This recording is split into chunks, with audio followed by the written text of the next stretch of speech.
Hey, evening everyone. How are you? Good.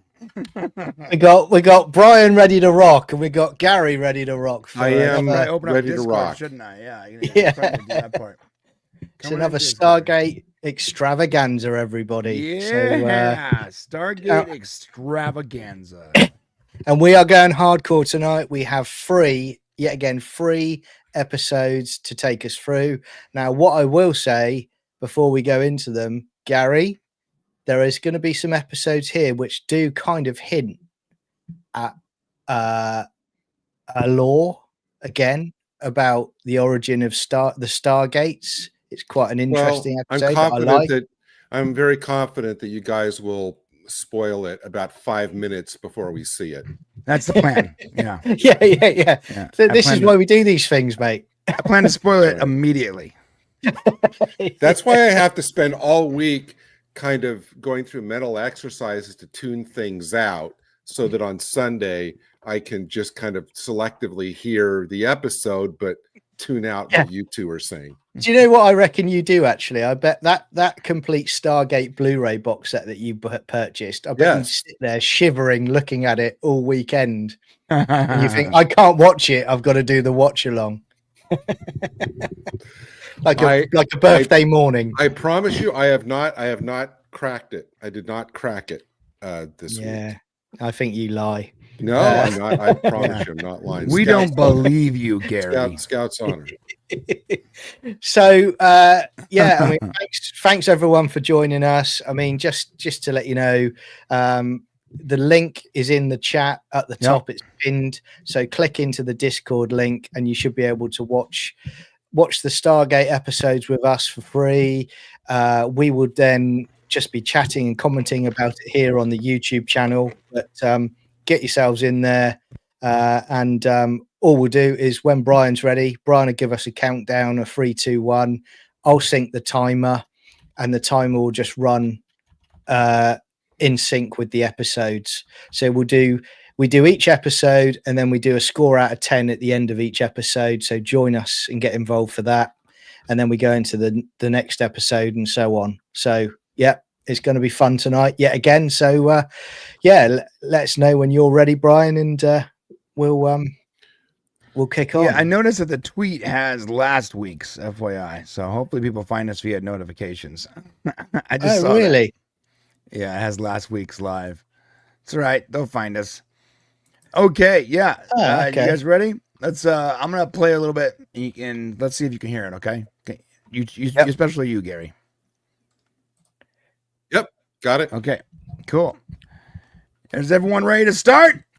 And yours ready to do that? All right. Yeah, Chris got the notification. Laura Toth. All right, we're doing it.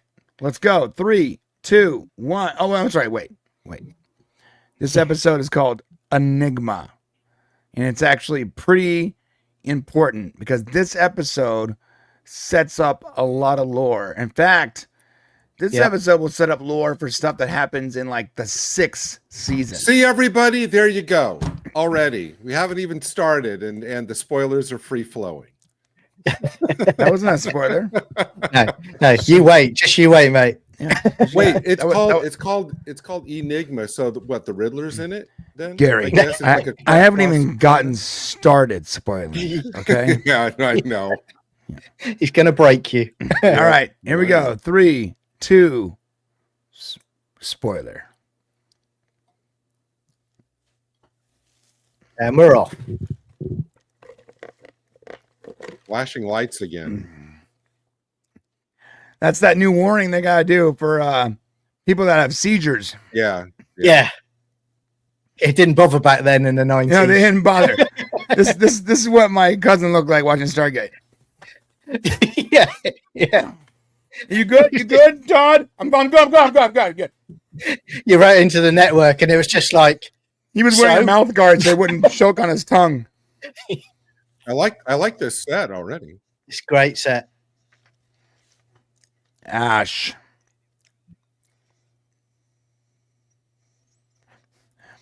Yeah. Good to see you, Juliet. Good to see you, Christopher Mays.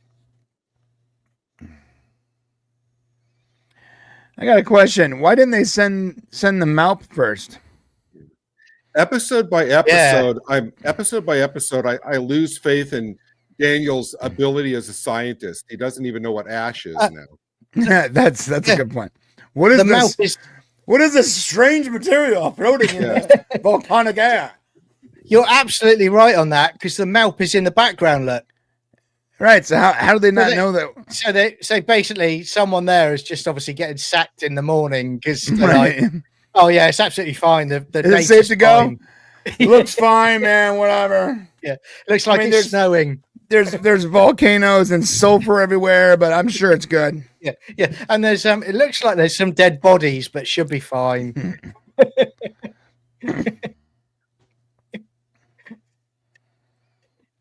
Maybe it just happened because those people were cut out. Yeah.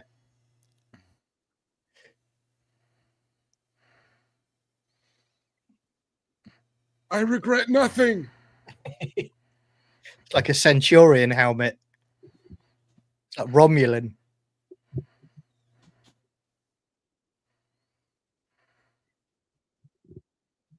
Watch Doctor Who. Yeah. Don't help us. Yeah. And of course, instantly, if someone says "Don't help us," you help them. Can't help it. Yeah, there's so much this episode sets up. It's sort of crazy. I'm only realizing that as I'm seeing these characters' faces. Shall we say Tollan? I wasn't going to say it, but Yeah. Tollan. Yeah. That's okay. Your comments are meaningless to me. Yeah. So I just dismiss them. Wait till you see the Freddy Krueger guy. Yeah. Yeah. Yeah, Rose is the new Doctor. Which I would have been fine with like 12 years ago. Yeah.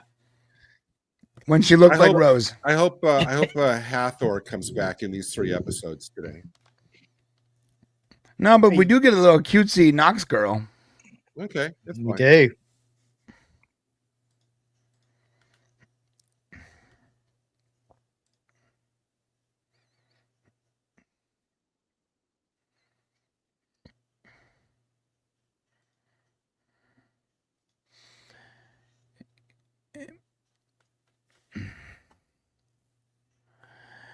Chris, Discord people, you guys can hear it okay, right? Yeah, it sounds fine.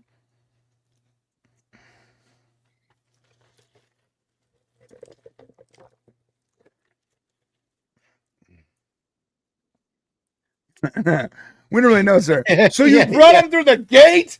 Yeah. They might have a plague. Yeah. They might have a plague, and they definitely have weapons. Every week.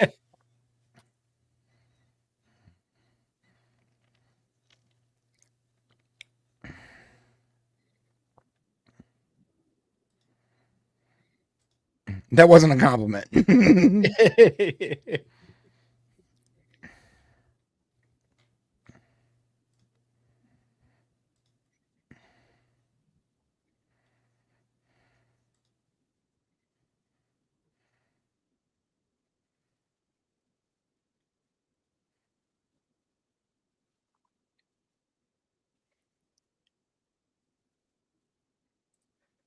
Yeah, Christopher.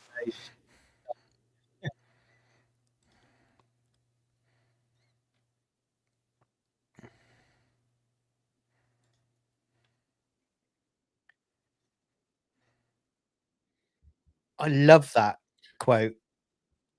A minor inconvenience. Yeah.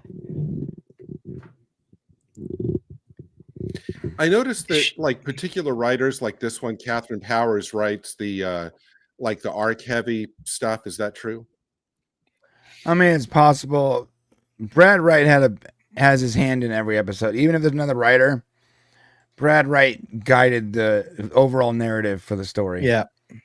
He's basically the godfather of real Stargate lore, because he took that single concept that Roland Emmerich stole from that 1960s book and fleshed it out into a whole universe instead of a single concept. And Roland Emmerich 100% stole this idea for the movie. Because there's literally a book called Stargate, written by a high school teacher from the 70s, who was quietly paid off by the studio after the movie was already made, basically. And we never heard from him since. Again, that's in your documentary, isn't it? It is, yeah. I really wish I can have like I would find that person and have like a long conversation with them. Yeah. I looked, couldn't find him. I think MGM had him killed. Yeah. It's surgical strike. Yeah, it is. It's the guy from Saw. It is. Would you like to play a game?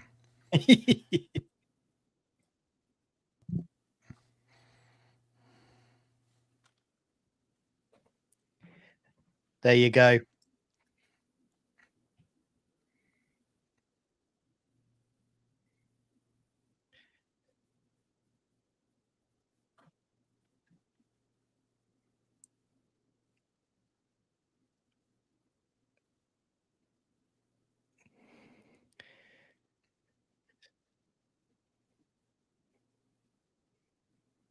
He does play it really well, doesn't he?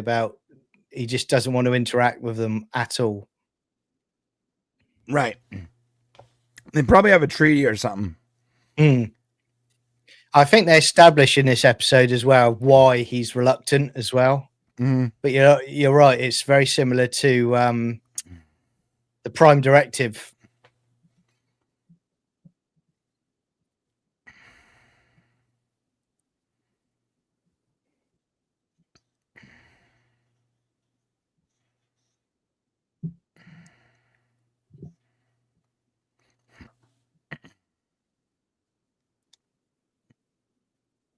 Drone, 90s drone. Yeah.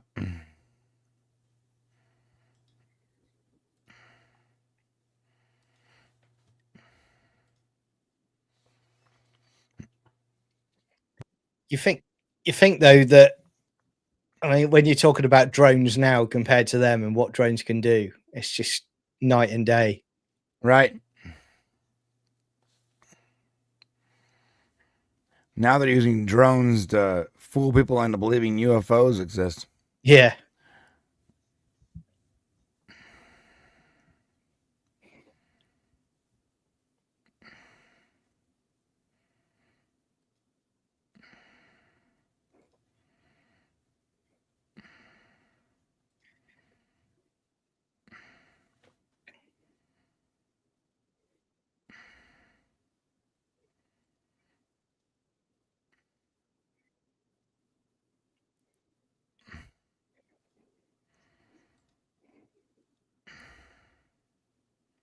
A bit of trivia. He plays two separate characters in the Stargate universe. He does.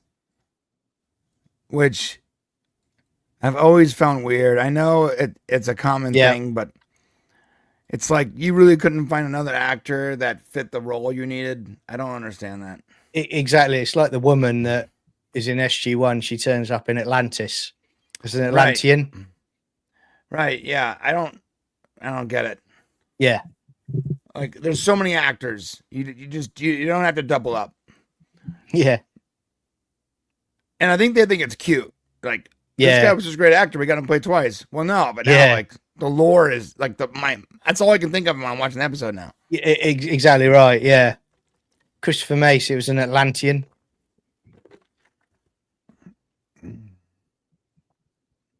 Not an Atlantean, sorry. It was Weir's husband.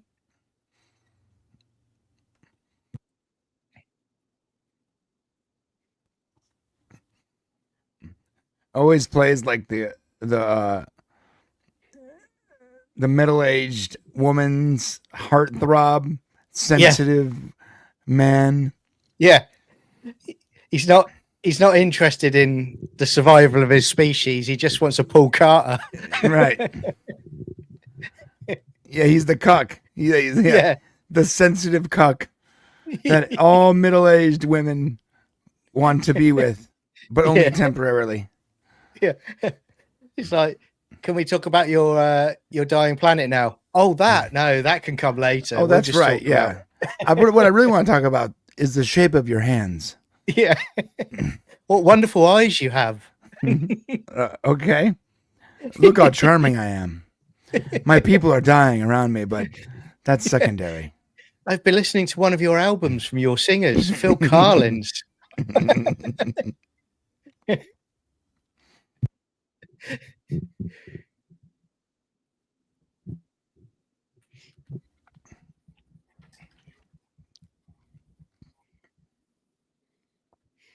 Here's a bear coming right towards you.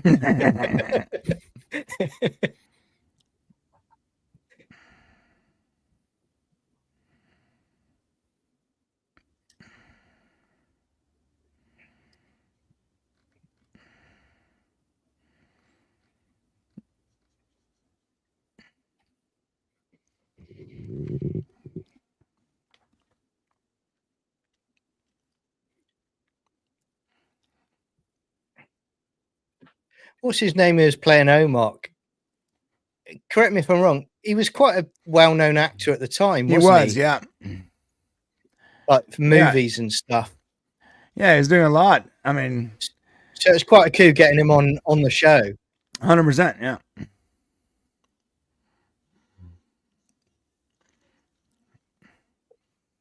Oh man, I miss Walter's voice every week. Yeah. He's still getting royalties for that. Yeah, you know he is. Now.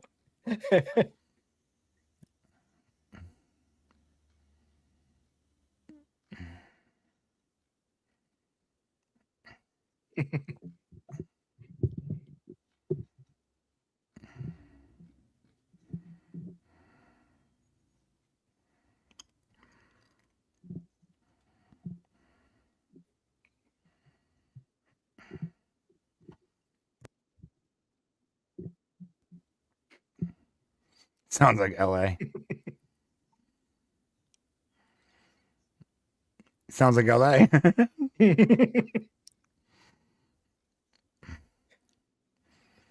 Mix some homeless and illegal immigration in there. You got all that. Yeah.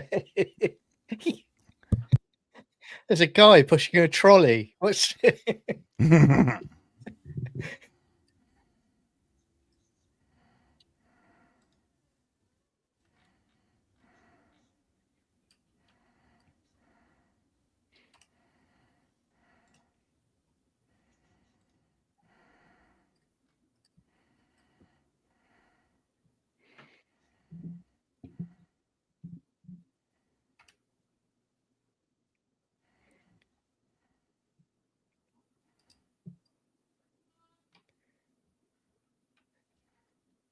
you would think though, if they were if they're quite an advanced race potentially, how they didn't, have a technology to stop it. Interesting. Yeah. Because they're more advanced than we are. So there's worlds outside the gate system. Okay. Yeah. Another important factor, Gary. Yeah.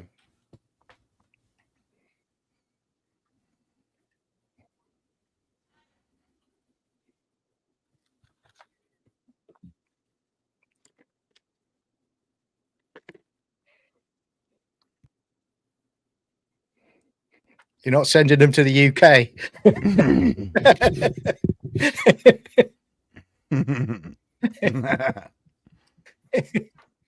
We've now got a Tollan neighbor. Send it to the Mongol planet. Yeah.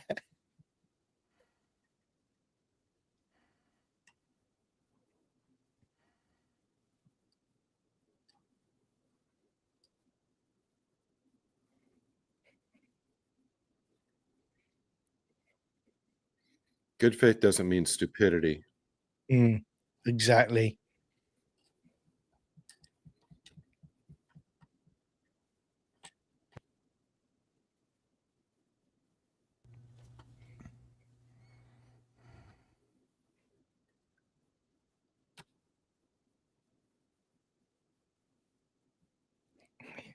But you are. You're just restricted to the premises.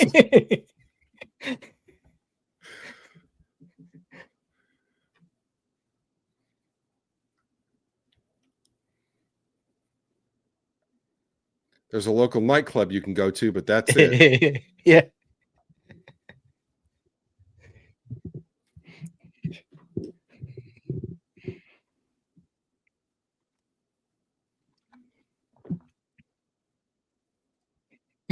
Christopher Macy is.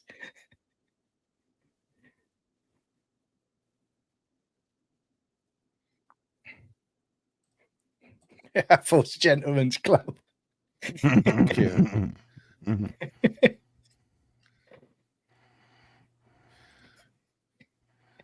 What does this mean, Sports Illustrated? Yeah. Different birds.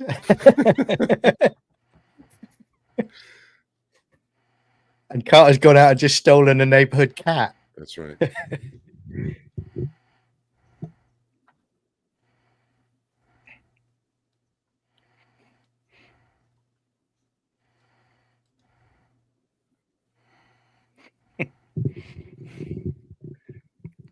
Did she really thought that he would know who Schrodinger was? Yeah. Come on. Yeah. As long as it's not that Ms. Marvel cat that can turn into an alien. Christopher Macy. It probably is the same cat. Yeah.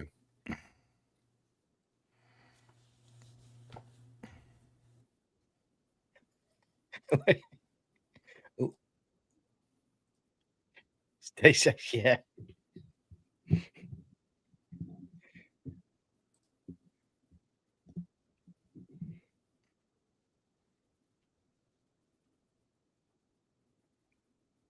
Shut your mouth. He's coming over to say, isn't he?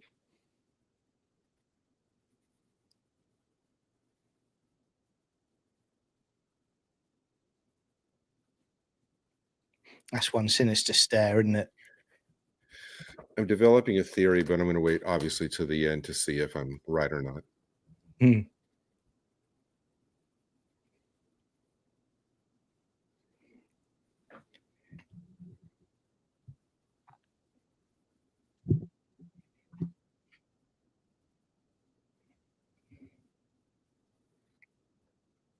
The cat's missing.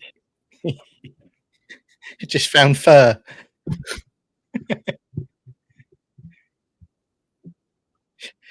That dog he's going to have sat next to him in a minute as well.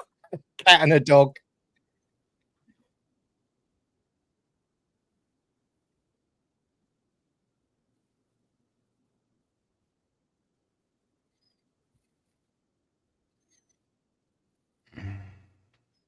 Oh, but is the cat all right? Yeah.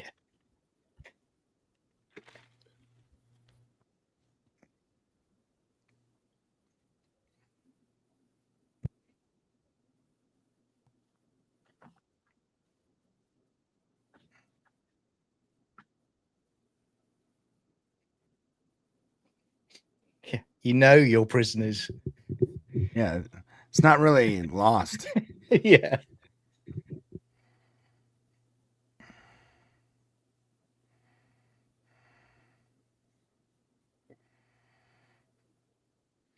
At least they're learning, because they actually had guards outside this cell this time. They didn't give it to Daniel as a civilian to look after the facility this time around. Right.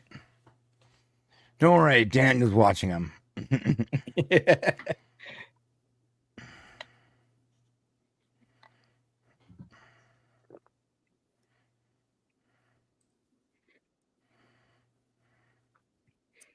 It's another good one, Lord Foth, about building more lore for the future. But that's the only positives I take for season 1 on when he got slower episodes.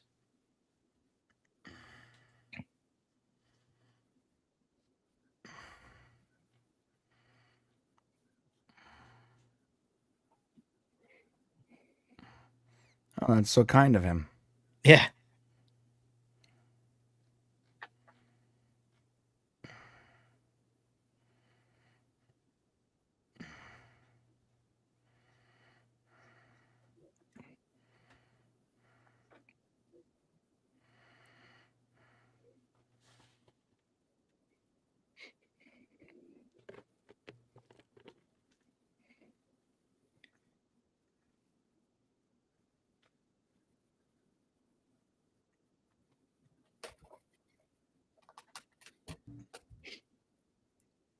Jeez. Well, go then. All right, go back to the volcano planet, dickhead. Yeah. Good luck. Yeah. A dick.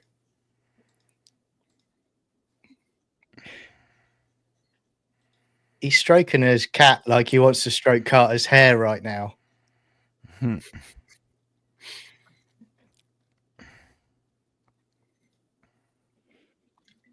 Well, he thinks she gave it to him just for practice.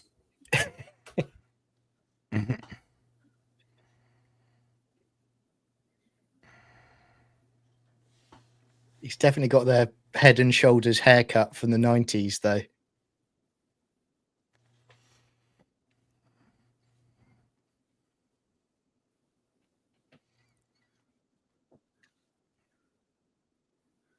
This is SETI Alpha 5. Yeah.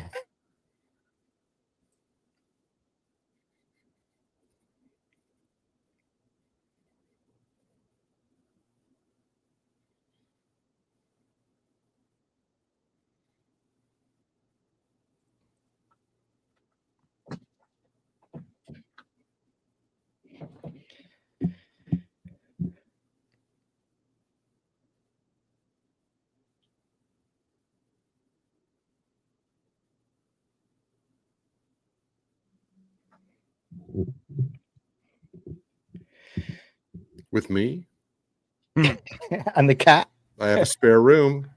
I have another cat I would like you to introduce you to. I want to hear more of this Phil Collins.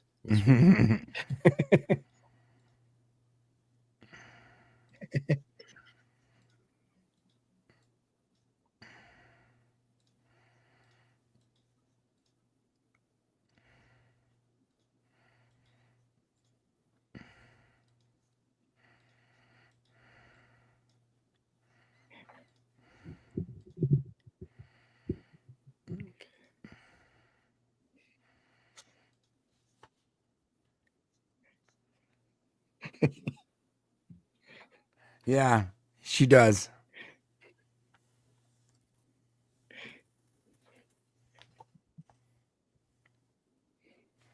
Thousands, try millions now, Carter. Yeah, yeah.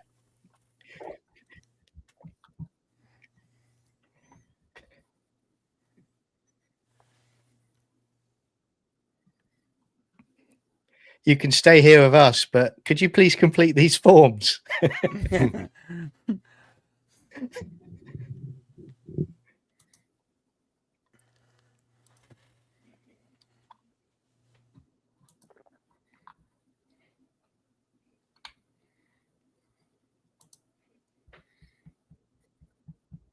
Oh, I love 90s keyboards. Oh.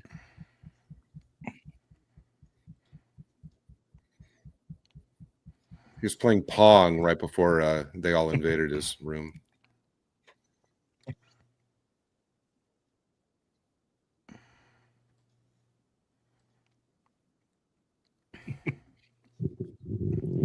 Clearly not, Daniel. Yeah, obviously.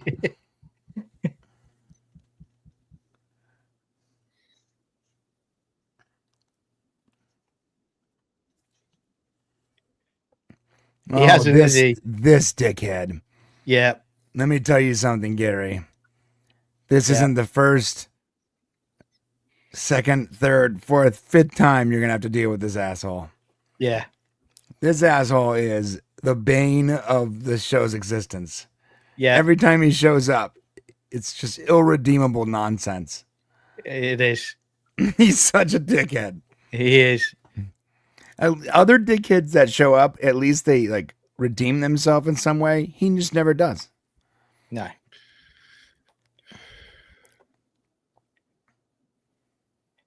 Apart from when he attempts to retire, that's not a bad episode. That's not a bad episode, yeah.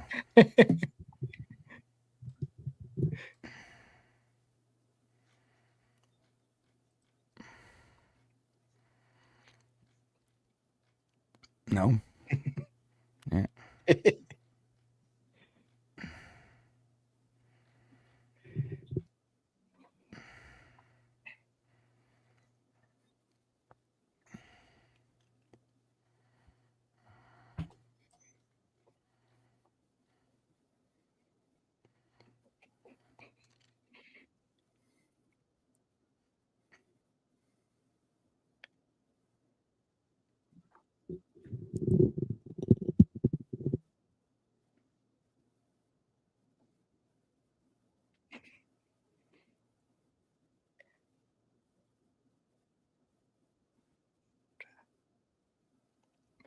Hey, That's love right. Hammond. Good for you, Hammond just slapped his dick on that Good dude's for you. forehead. Yeah. Now we're going to have the battle of the red phone to the president, aren't we? Mm-hmm.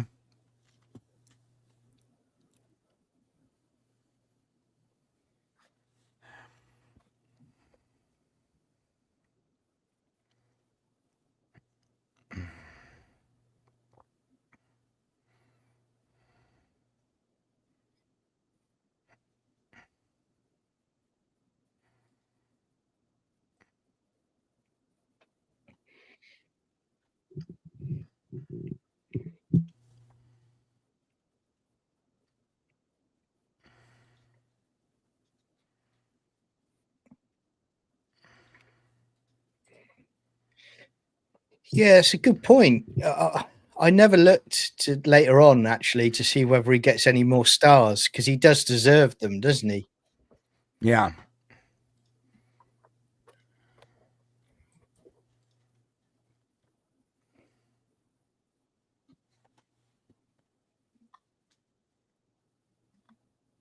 Your body makes up for.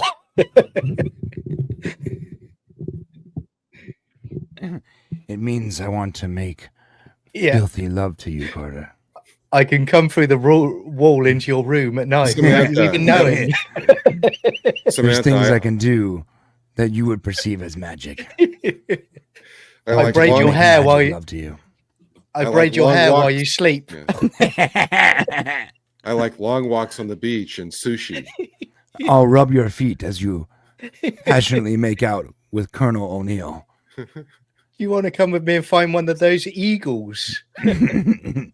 I'll sit in the chair and just watch.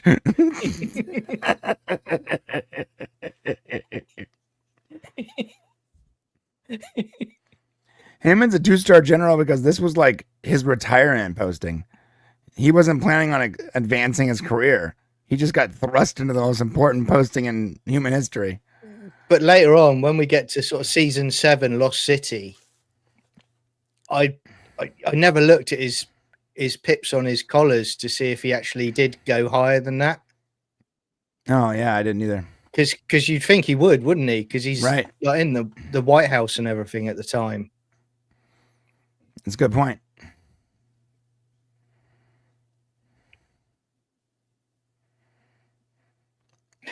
That's what happens when you vote for a Democrat. Yep. All the characteristics for you suggesting it is a Democrat president at the moment. Yeah, that's a very Republican thing to do. I have to assume it's a Democrat. Yep. Although it's a Republican president, we get I think season 4. Yeah. Yep. And he's a boss. No, season 6 maybe. That's the episode. The season with Anubis. Remember when he season 6 is when Jonas is around, isn't it? That's season 4, I think. I don't know. I guess we're gonna find out over the next few months. You can be imprisoned. Yeah. Shut up, Jano. Christopher said, Brian, you're wrong. Maybourne becomes one of the best characters. Yeah. Agree, disagree. He becomes more of a if he's meant to be foil. despised. Maybe he's meant to be despised because I despise that character. He becomes kind of that humorous foil as they go along.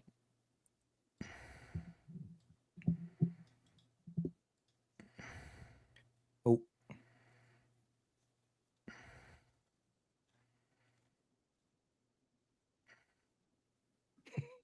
You stupid boy.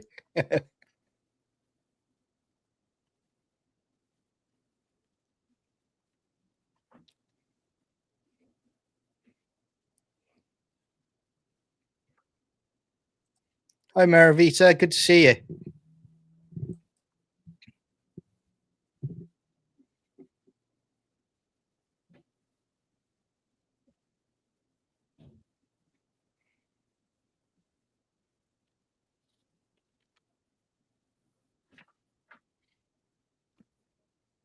Oh shit, dude. With their technology, they could just walk through the iris. Yeah, exactly. Holy shit, that's actually Devastating. But, if Maybourne finds out about this, technically Daniel can be shot. Yeah, and Maybourne will definitely shoot him. Yeah.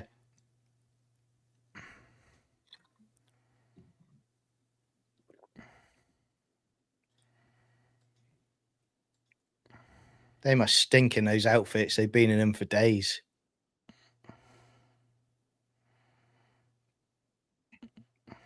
I've always liked you, Daniel. Give me your Teach me how to dance. That's right. Now take off your shirt. Teach me about this thing called love. It is different on our world. Yes.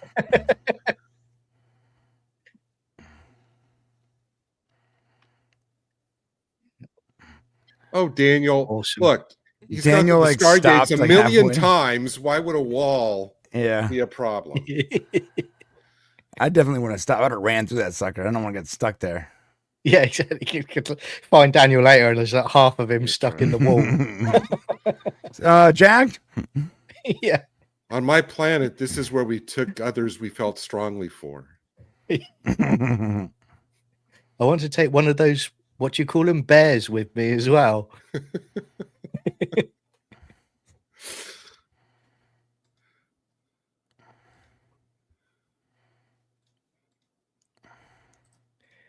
Yeah, that's a good point, Christopher Mays. I just see him dropping floor to floor. Well, I used to have that game where you punch the little different colors in sequence.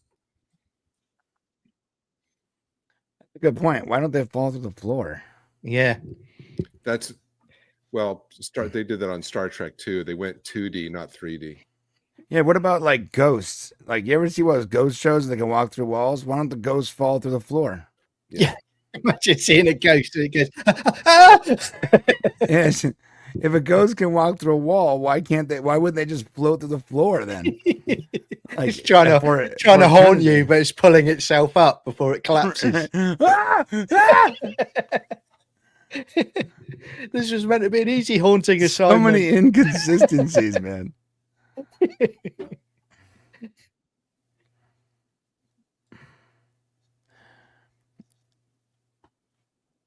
Yeah, it's called the Tesseract. Yeah, it's an Eisen bridge. That's what he's talking about. Yeah. It's a wormhole. It's a Tesseract. That smells like... I learned that when I was like 13, reading A Wrinkle in Time. It's a super basic concept of fashion and life travel.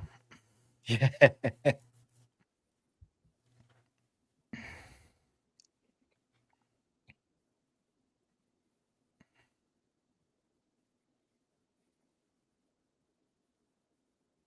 Boo.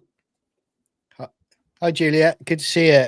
We haven't restarted the episode. It's still playing, so maybe it's an issue your end, but it's still running quite fine this end. Everybody else, let us know if there's a problem, but it seems fine from what I'm seeing. Yeah.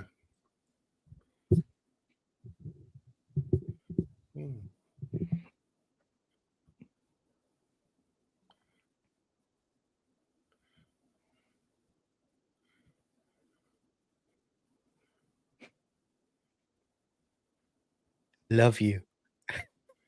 I've been reading about this human ritual. I hear it's very similar to a file I read about Hathor recently. Umox. The Umox.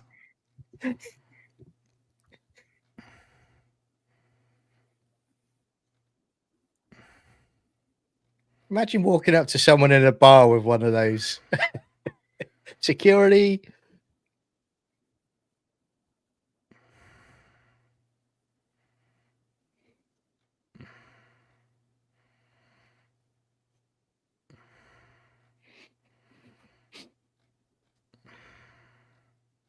It's virtual reality. He's got General Hammond. He's a pervert. Get him out of here. She like slaps him. How dare you? I do not want to know what his emotions feel like. Like Demolition Man. I'm calling my lawyer. I still want to know what the seashells do in Demolition Man. Yeah, same. Like there's been entire YouTube Oh, come on. videos. Don't.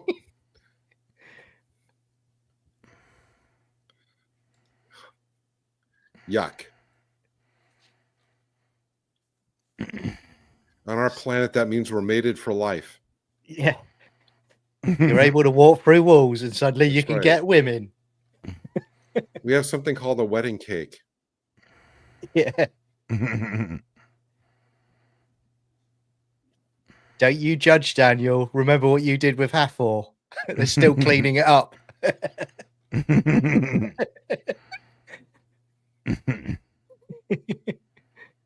Wait, she's giving him the cat? Yeah. I guess the cat's agent only signed her up for one episode. That's exactly what happened. The animals are so difficult, especially cats. So hard to work with, dude. Yeah, that's right. What's my motivation? They're hard to live with. Just sit there and purr. My agent said in my writer that I get tuna every 2 hours. That's right.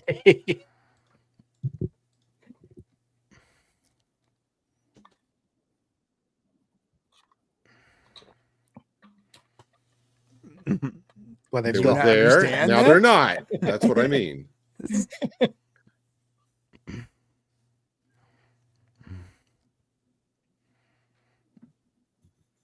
Through me.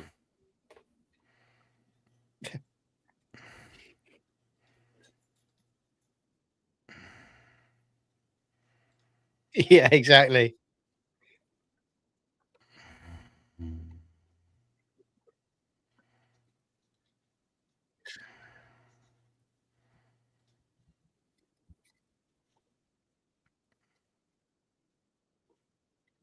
That's what. Oh, I won't say it. Yeah.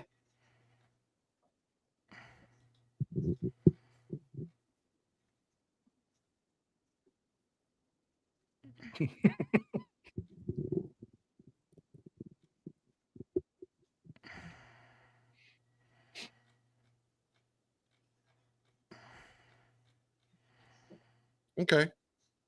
Yeah. Did Teal'c actually smirk then for once?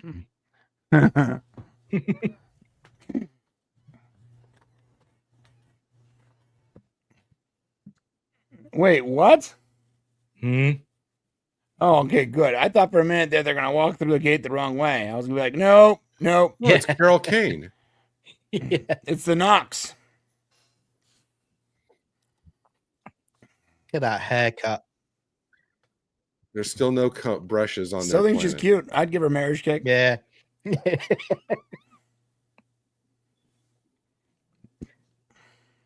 Comb her hair every night.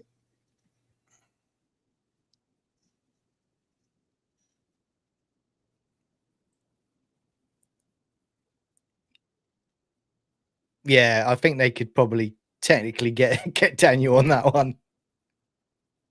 How embarrassing is that? Like, there's these advanced races in there, and Maybourne's like, show them how stupid we are right now. Yeah.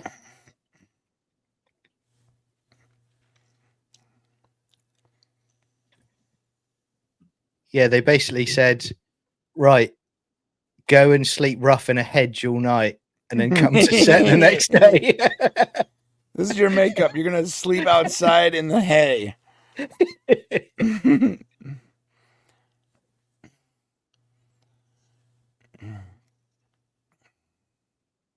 But you're right. It's like this. Just they go home now. They'll go home and they'll literally tell their species they're primitives. We can't have anything to do with them.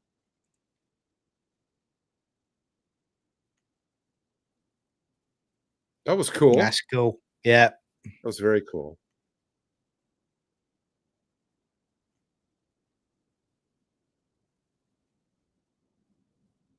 What? At what? Yeah. Idiot.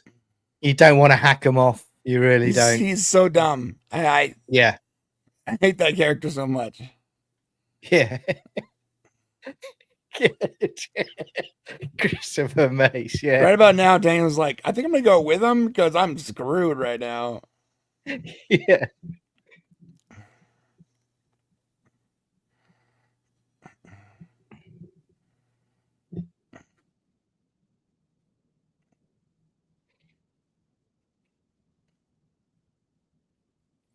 I just realized I can't. This is too big of a spoiler. I'm not gonna say it. Yeah.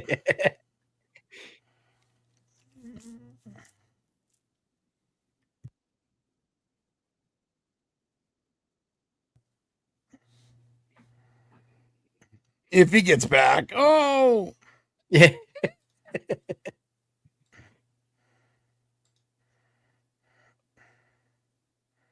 Yoda.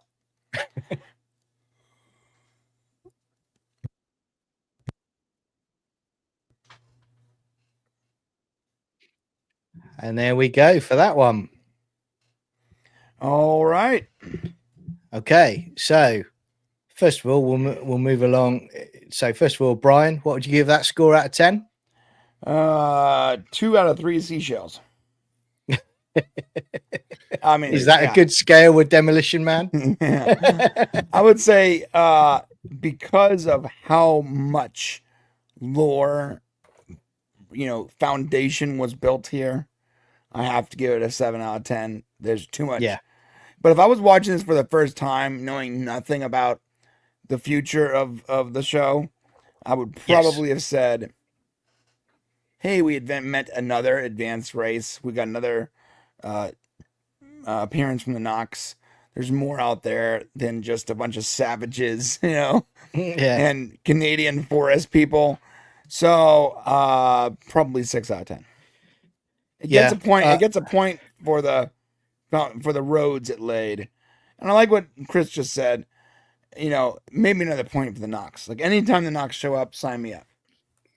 Yeah, I just quickly for me before we move to Gary, I would say mine. I'd say a 7 out of 10, but I completely agree with you, Brian, on the fact that if you're watching it for the first time, you think to yourself, okay, I'd say probably a 5 or 6 out of 10, but because it's setting up things to come. So if you've watched it before, you automatically give it a higher score because you know what's potentially coming. Right. Gary, what about you? I'll give it a 6.5 because I don't have foreknowledge, everybody, and of the lore, and so, but it was good. I mean, I like the way that the leader, played it to where everything they tried, he just held on to his, you guys are cats basically to me, and that was cool. The Noxes, that's kind of cool, little guest cameo. Yeah. And although I'm always annoyed when like the the irritating bureaucrats come in, you just want to drop them down a pit. Mm-hmm. But this, and the doctor wasn't in it, so I can't give it a 7. So yeah, I'll give it. Did you give it 6.5? Did you give it the extra half due to the romantic scenes in the episode? Was that what just nudged it up a little bit for you? Yeah, any kind of like cliche kisses where they're learning about this human thing called love is always. I've liked that since Captain Kirk did it every other week. So no, yeah, it was a decent episode, absolutely. Yep. So we got, just looking in the chat quickly, got Juliet gives it a 7 out of 10. Juliet. Meravita gives it an 8. Christopher Mays, 8 out of 10. I do, And Juliet. Yes, 7 I out do. of 10, Lord Foth. Yeah. I do, Juliet. Yeah, I think Gary's made a few subtle nods to the fact that he might like Dr. Frasier potentially on a few of the episodes now. Except when maybe Hathor or Sharape shows up, then the doctor better do something pretty impressive to keep my attention. But yeah, no, usually she's good. Yep. And I saw at the beginning they had all the all the non-speaking extras carrying all the not the cots, and not the gurneys. What do you the equipment? The equipment and stuff. And I was thinking to myself, well, the doctor is kind of, expanding her team. She's getting more people in there to help her. It's not just her running the whole place. Yeah, she's got an entire sick bay. Yeah. But what we'll do now, that's what I was trying. We'll push on into the next episode as well. So let me know when you're ready to press play, Brian, and I'll set the timer. Here we go. 3. Oh, I'm sorry. This episode is called Solitudes.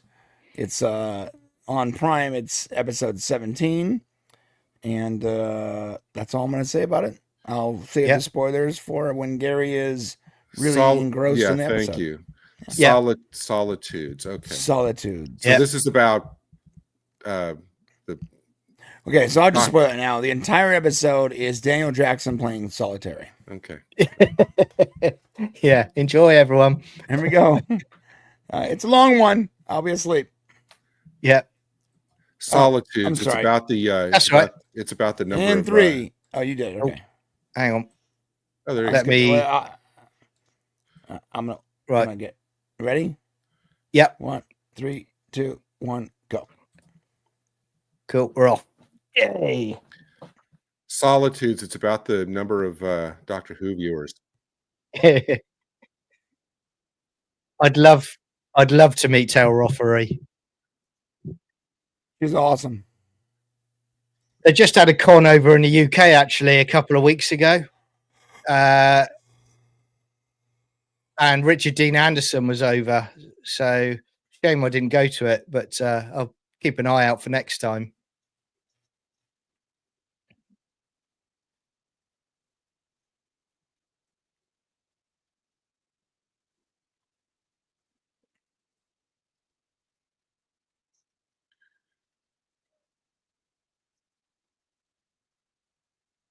Let's get out of here. Oh. Yeah.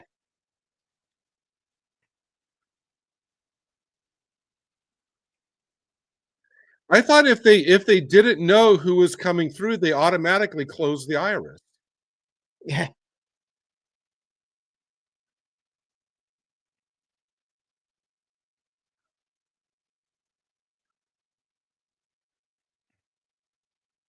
He's dead.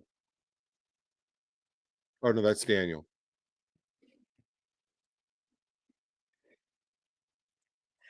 I like the fact that the monitor has like I have on my Virgin Media TV box. It comes up with an error code like 44 error. What does that mean? Oh, I'll restart it. 404. I mean, technically that code, it means not found. So yeah.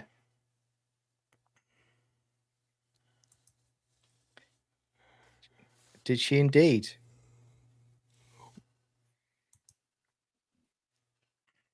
I'm sorry, who did? I'm not sure how to take Frasier. I'm not sure how to take Frasier played a nudist and again. Full stop. I need to find this right now. Yeah. I'm not sure how to take Christopher's comment in the chat when he says, "Ooh, it's this one." That could be either very good or very bad. Yeah. Oh yeah. I'm saying nothing until we get to the end of it. You'll say nothing until right before we get to an interesting scene. I can't help it, man. It's Stargate SG-1. I adore this show. Yeah, but for you, SG-1 means spoilers good 1. Yeah. Yeah, everyone's starting to remember it now. Look. Hey, it's oh well, that's horrible. I'm gonna need someone to tell me what nudist Canadian movie that was that she was in, please. Yeah, for research purposes. For research. So Brian's going to be spending the next 2 hours torrenting while we're watching the episode. I just need to know. It's for my next for research, This is for his next signing event. And his T-shirt designs. Glossies.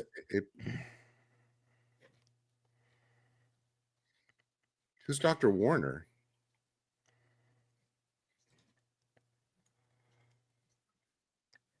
I have broken my arm, but I will still kill you.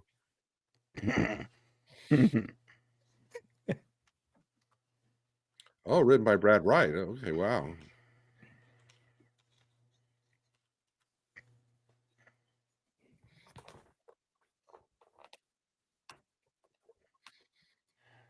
I found it. Yeah. Yeah, I found it. Okay. We'll see you in a Live couple watch along hours. incoming. See you in a couple hours, Brian.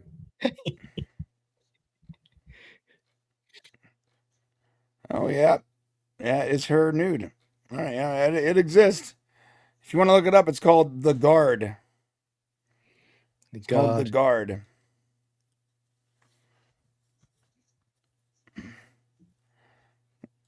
It's like God Marina bless him. Sirtis in Star Trek Next Generation. She was doing like, I think it was like Hammer Horror or something movies in the UK.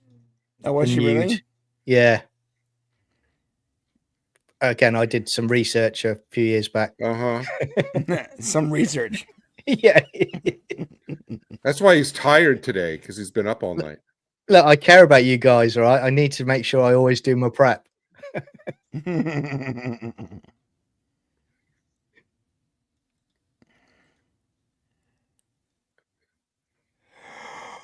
It's always Daniel's fault. Yeah.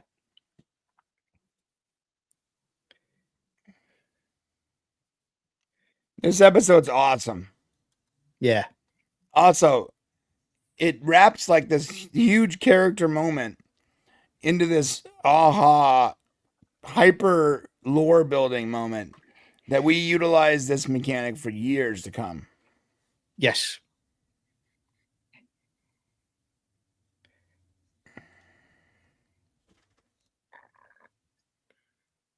And it is referred to, like you say, on going forward on several episodes.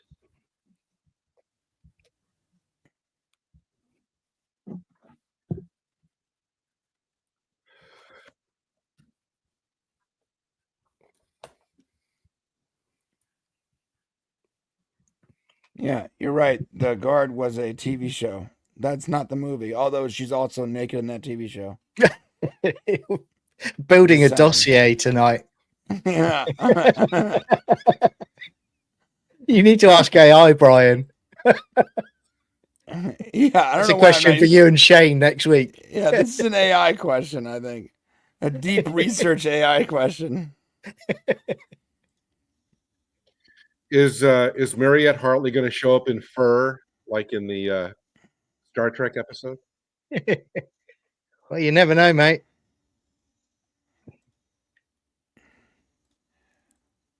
See the guy in the background with the white helmet, Gary? Why are you yelling? Yeah. Here he is. He's the stuntman on Stargate SG-1.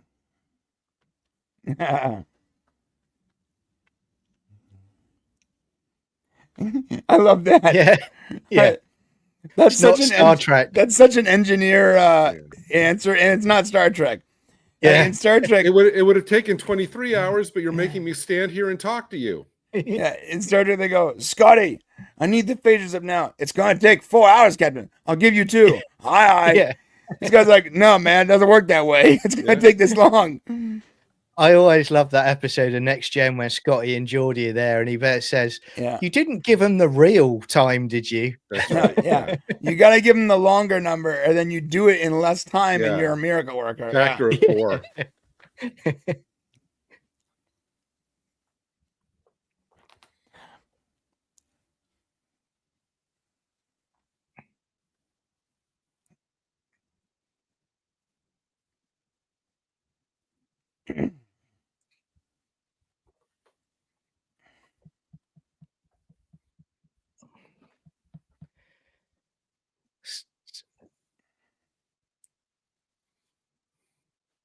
Talking about his classified past.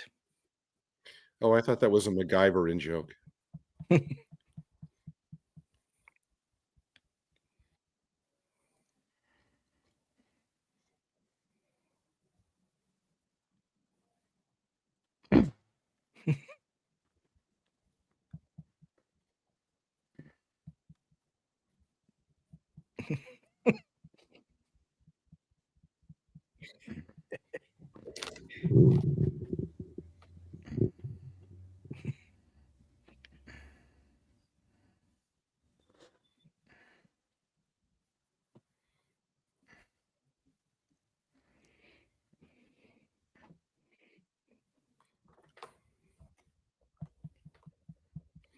See, this is what I like, and this isn't a big spoiler thing, but it does that he set the seed for something to come where that's discussed. Right.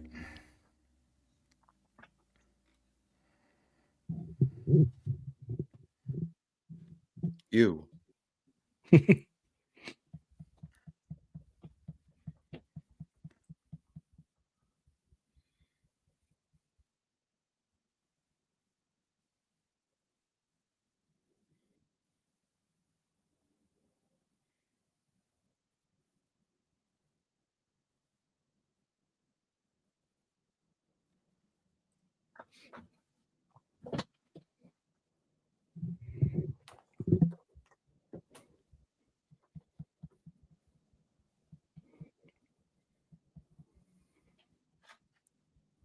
Then you just gotta snuggle up. Yeah. Share body heat. Yep. Yeah. No problem. Easy. Yeah.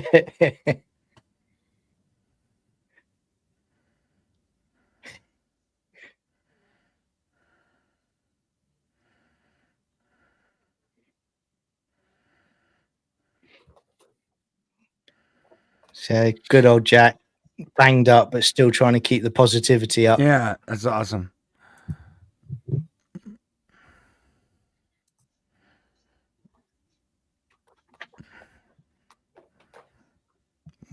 Clever.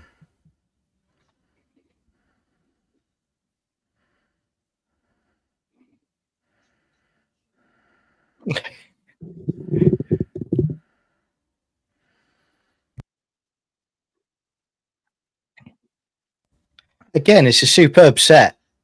Yeah, superb.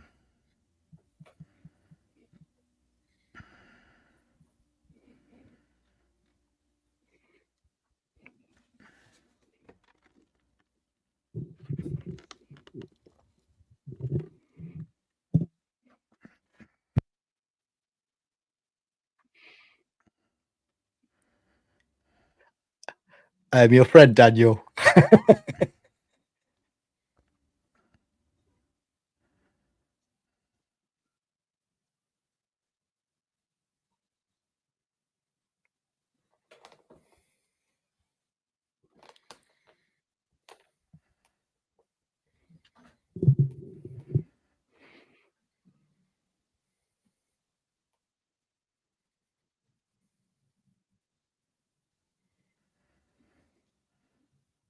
So what happened?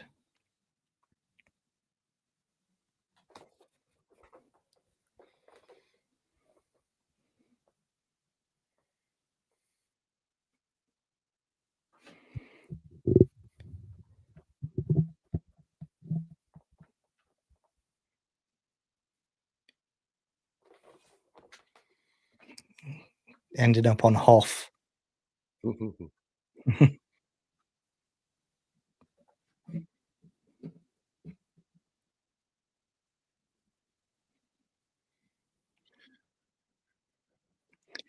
Now, I've got a question at the end of this episode, okay? About the DHD.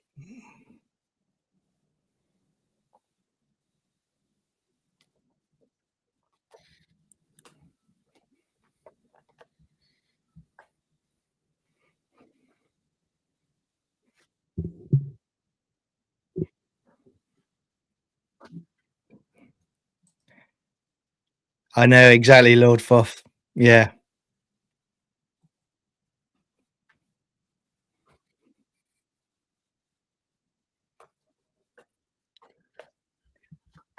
Jack should say nothing's wrong with my chest, baby.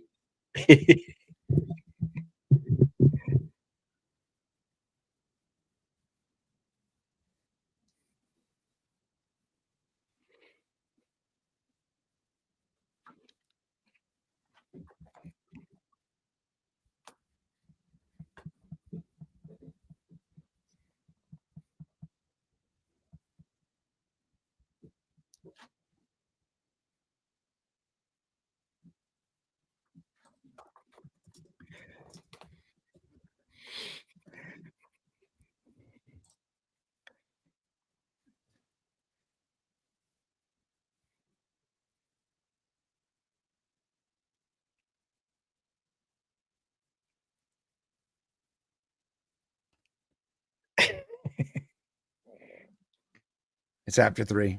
Yeah.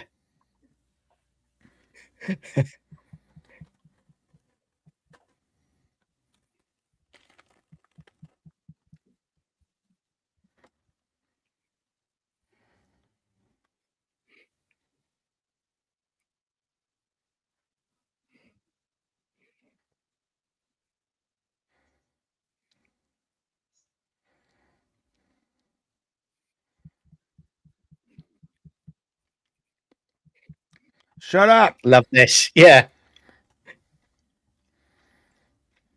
That must be your worst nightmare, though, with someone that calculates like that, and you're like trying to keep the positivity up.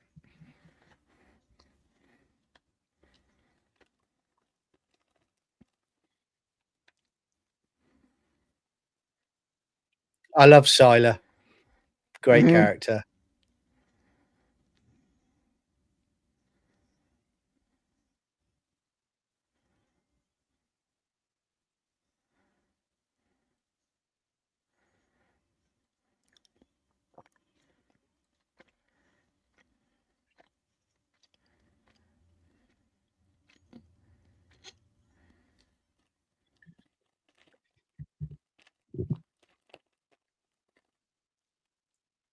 So how long is it going to take the search then?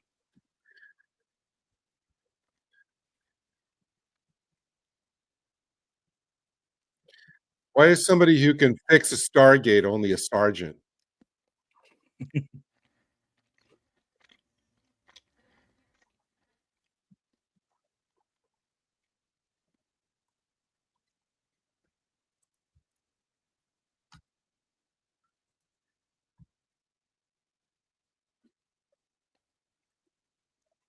I mean, you're talking about also Cheyenne Mountain, about how vast it is, and on each floor you've got various different research teams that are doing different functions, and you know, for the greater good. Yeah.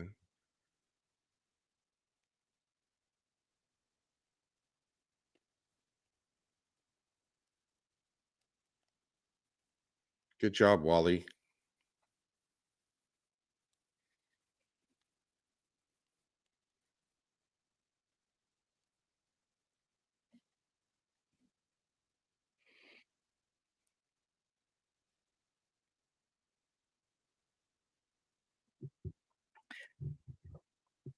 Yeah, scrubbed.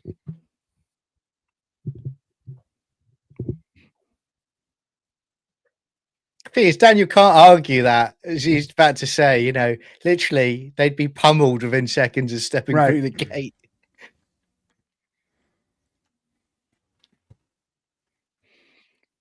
There's leaving people. We don't leave people behind, but there's also the military strategy of yes, but we don't want to lose more people. Right. We're not going We to want a send viable people into chance. a meat grinder, right? Yeah.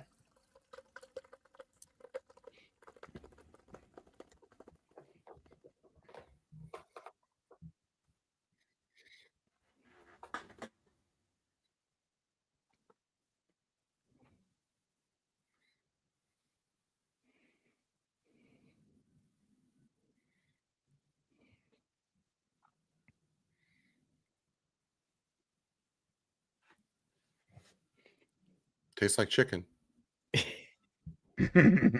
Tastes like cat. Schrodinger. We got to eat, Captain. We got to eat.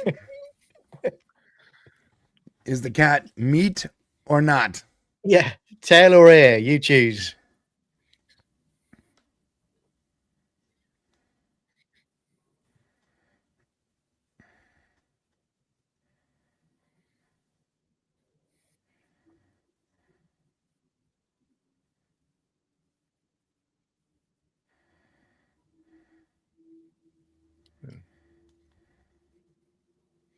Yeah. 1.21 gigawatts. Yeah.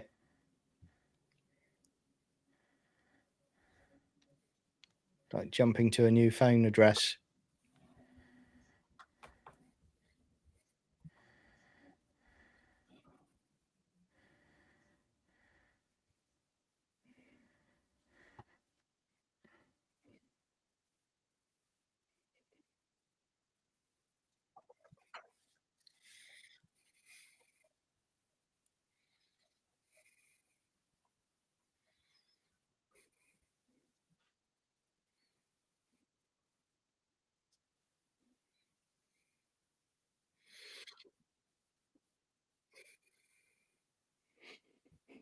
Stay positive, Teal'c.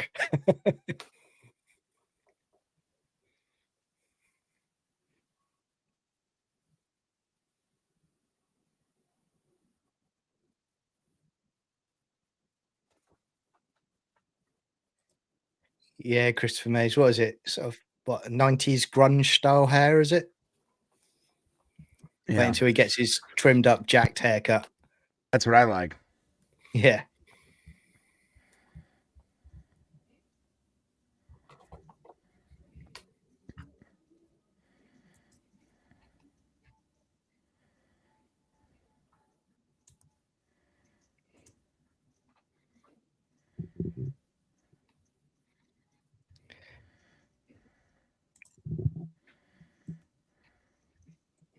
Christopher Mays, yeah, I liked it when he go. You remember where he goes? He has the full dark hair at one point in the future.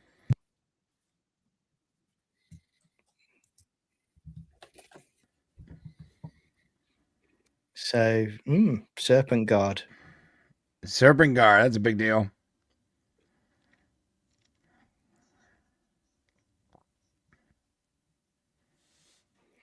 And I've got another question about that at the end of the episode as well.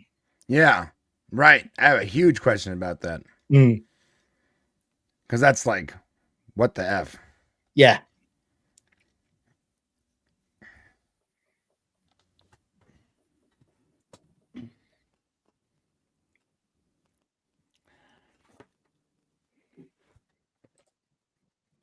Uncompatible for Siler is like, he's like this brilliant like engineer physicist that just happens to be a grunt in the Air Force, a low-ranking grunt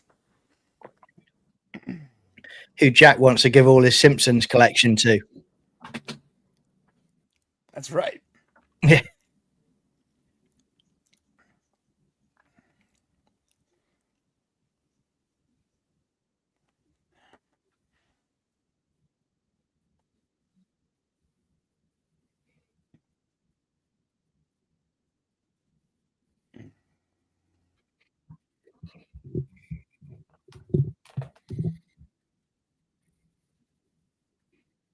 You don't have to convince Hammond, do you?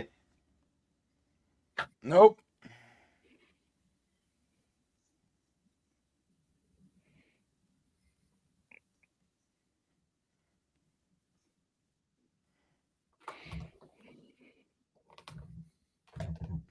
She's never seen it before. And that's a DHD, bro. Yeah. Remember that for the end of the episode. Yeah. That's a full-fledged DHD. Yeah. Something they didn't have access to before. Yeah, exactly. That is a question I have. With an origin symbol they haven't seen before. Oh my god. Yeah. This episode is quickly becoming a high-ranking episode for me. Brad Wright is the GOAT. He really is. He's such a GOAT, yeah. Yeah.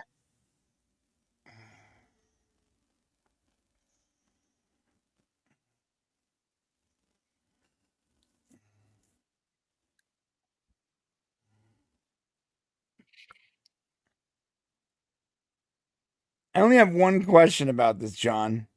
Yeah. I really want to ask it, but I can't. Yeah. We will talk about it. Yes. Oh, I so want to ask this, but I don't want to ruin this. It's too much of a spoiler. Yeah. We'll DM so we don't upset Gary.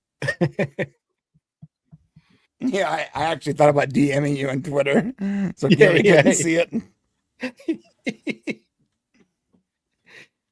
Gary's like, you cut me out of the chat, you. Go. I'm not looking in the private chat. Go. You guys put your questions in the private chat. All right, I'm doing it. I'm putting that private chat. He's lying, everybody.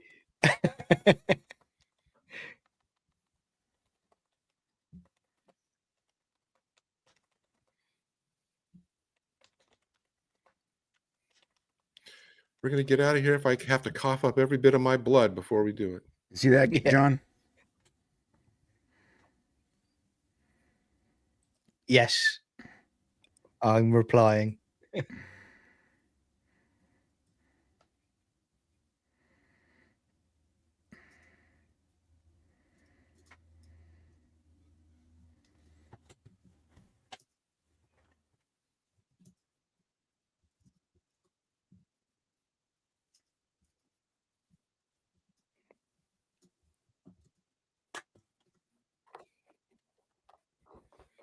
really fast.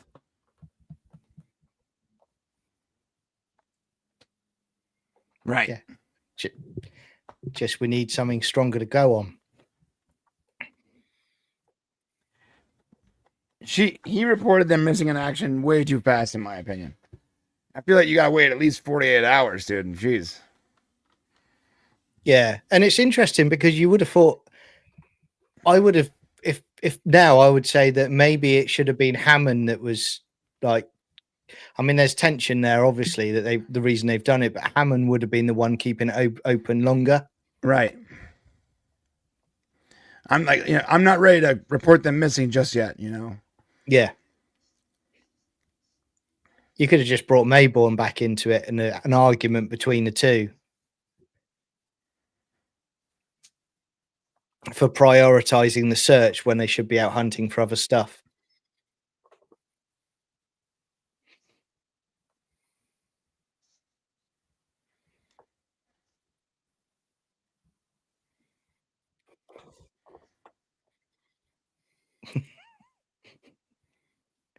I wouldn't complain. Nope. Guess my ribs are gonna hurt. Yeah. I take the hit, everybody.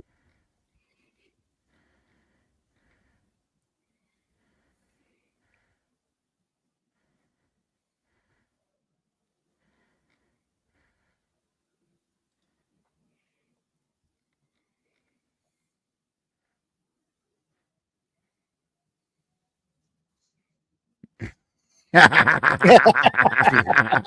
funny. That's really funny.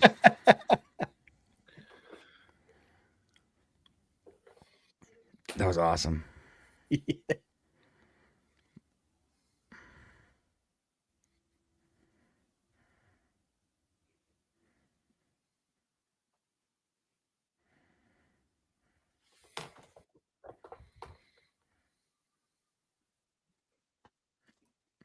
Hmm.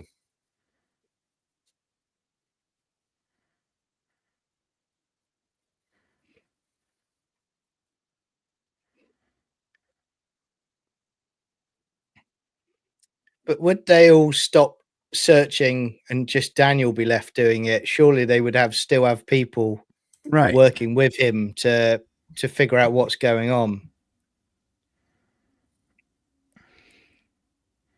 But this is why I like Hammond, because it's not his first rodeo, is it? He's had people missing in action before, so he knows that impact on him of having to wait and make the difficult calls. Yeah, people don't get this. Hammond is not just a pencil pusher. He's a wartime. He's a war general that just happened to be at this last post at the end of his career. Yeah.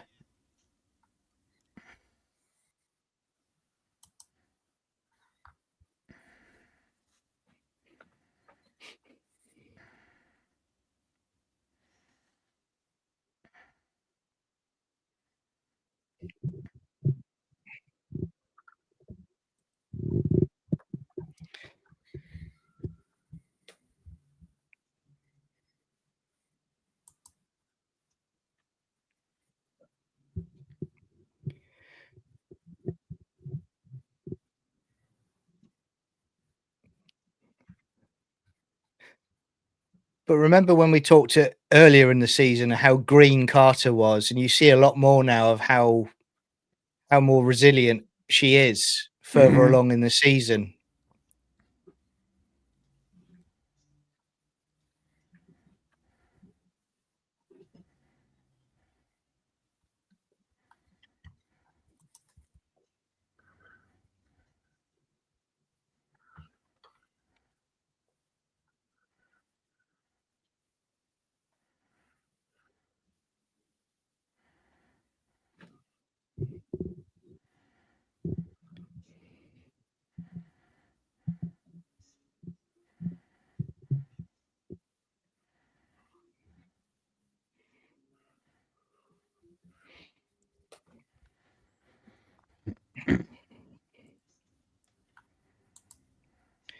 So do you think she's obviously shattered, she's trying to save him, which is obviously draining her, so she's not thinking things through clearly. She's not thinking things through. Yeah. She's green. and she's in this like now life and death situation. If she Yeah. was like thinking this clearly, I think that she would have done something a little differently. Yeah, she would have figured it out.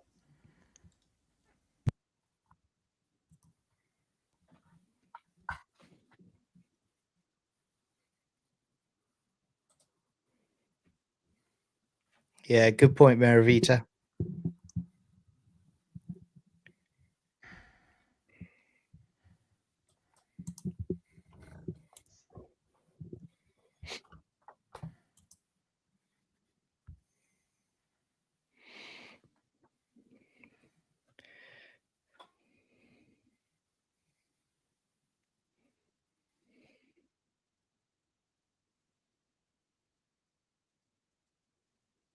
Yeah, good point. But I still think that if Carter wasn't as shattered as she was, she would have pieced it together. Yeah, earlier. I like how Teal'c is like leading the charge. Yeah, He just came back carrying a bunch of wounded people, and he's fine. yeah.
Doing the old 10-second recount. That's right. If that doesn't work, just call the cable company. This is how I fix most things in my house. All right, we're doing a hard reset. Call Stargate IT. Get Siler on speed dial. Look at she's dialing Earth again. Submit a requisition to IT, Sam. Yeah. Just I'll call you back in a week. take note that she's dialing Earth again. Yeah. Oh, good job, Sam. You blew it again.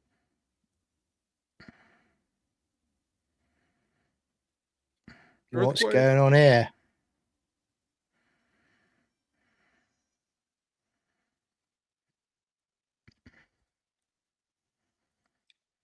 Christopher Mays, that is a conversation that I really, really want to have.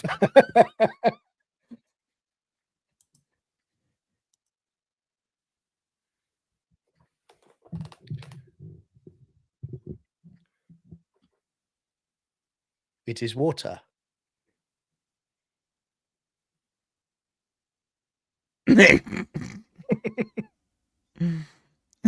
Teal'c is awesome. I would take you to your bed. He always looks fucking angry. I don't. It's so good.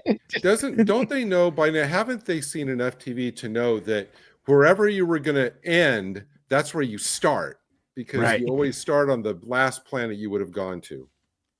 Yeah. It's always the way it works.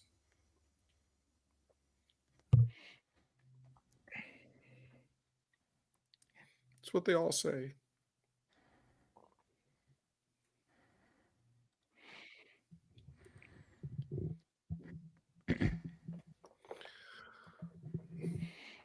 I wouldn't go.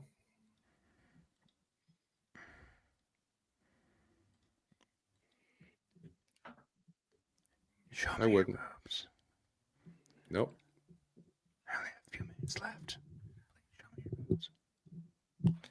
Please. Nope. Yeah, well. Oh, Sam.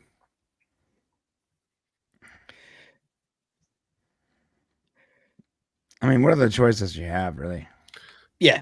Just stay with them until whatever. But the thing is, he knows, as being as seasoned as he is in the military, he knows that, yeah, he is going to die potentially, but he's trying to get her out and trying to give her a chance to survive, isn't he? He at this point, he knows he's done for. Right.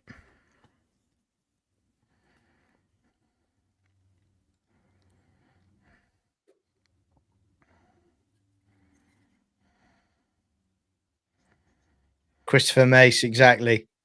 I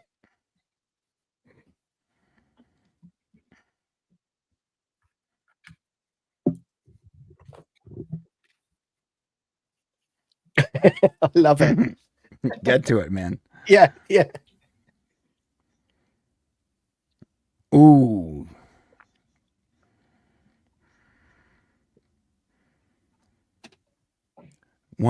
One that could have priority for some reason, John. Exactly right.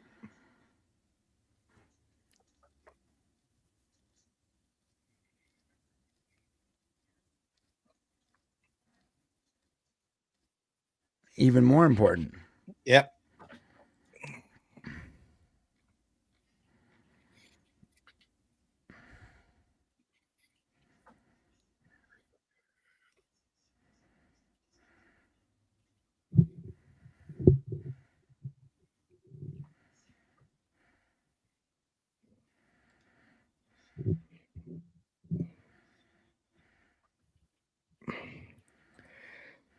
That's a good point, actually.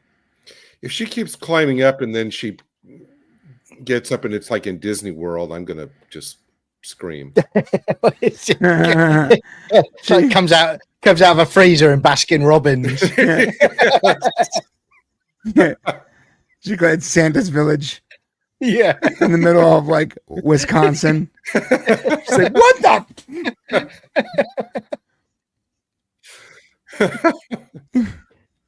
Why would Ra want to go to a Baskin Robbins? Some dude skis by. Hey, you need help?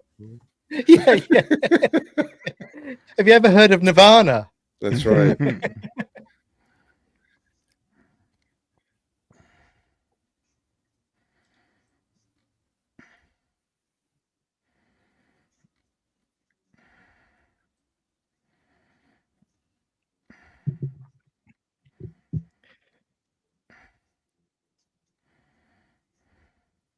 Thank goodness it's not in a hostile country, hey?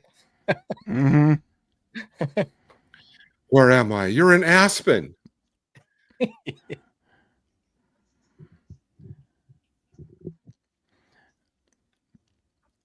What happens when you dial your own phone number? You get a busy signal. Gangster. Gangster. Yeah. Such a cool concept. It is. And it's not like the gate gives you an answer machine. They explore this mechanic and this lore within this like character study. And it's so important going forward, isn't it? Right. So in every way, you're building characters. You know. This is exactly what I'm saying. Sam should have left before. This is a great episode that, aside from that snow set, probably didn't cost very much money. Yeah. I wanted to be right next door to the mountain. Oh, yeah. Okay. This is what is it? Paul Chato always says, what is it? Gear porn? Where you start hearing about all this stuff. Yeah. I'm in a car. Yeah, no, Christopher Mace is right. Now you wouldn't. You'd get the iPhone, just send you a voicemail. Why are you still yelling? That's what he does. He's Walter. Yeah. Gender permission granted. Oh, it's McMurdo too. It's not even that far away. Yeah. They literally stood outside. No, I think it's in the Arctic. So Jack should be. Yeah, it is. His body function should just be slowing. He's not dead. He's like Captain America in the ice. Yeah, it's in the Antarctic. Yeah, he's Captain America. Well, and so that's a good point actually, because like when you're bleeding, cold is what slows it down. That's right.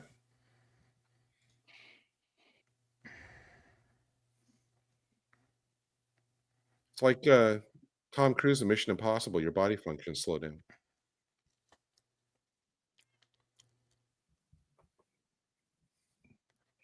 He's not going to talk back at the moment, though, is he? Unfortunately.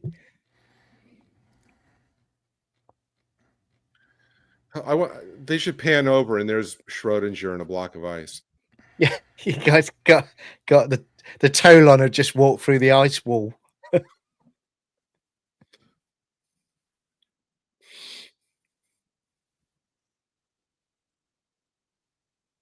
Dr. Jones. Yeah.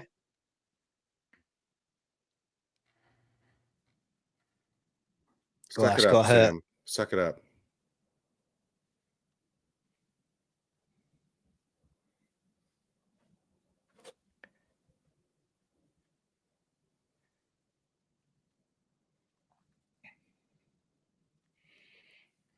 It's a great character piece, this one as well, because it's like, you get to this point where she's just mentally drained now, isn't she? She's given up. I was gonna say, don't get him warm. You want him to be cold.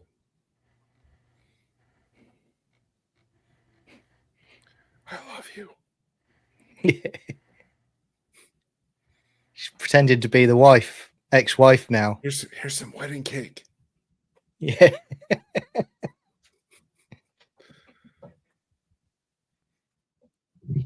I can be half or. No, that was Daniel. Yeah. Well, no, he had his pouch put in, didn't he? Oh, that's right. Yeah. Put your hand in my pouch. Does that line work? Usually. Put your hand in my pouch. Yeah. Which one, the front or the back one? Come on, this is a serious scene.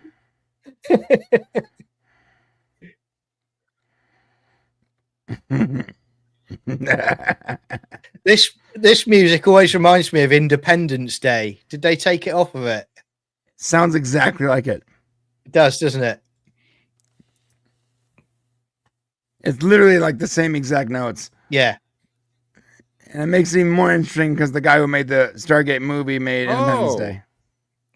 It's like, it's literally the same. I'm actually hearing the same theme. Yeah. Like they're walking out from the desert when they come back with a crashed ship. Yes. Cigar.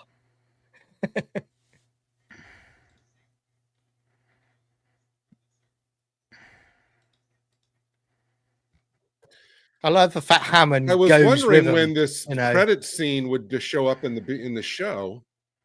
Yeah.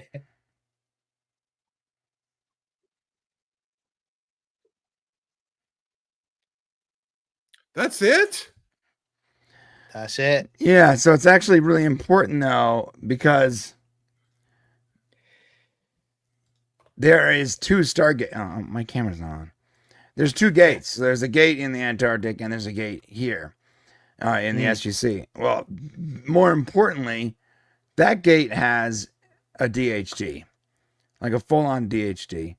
And it predates. And it predates the Antarctic gate. And the Antarctic gate is the one they found that Ra was using for human slaves, right?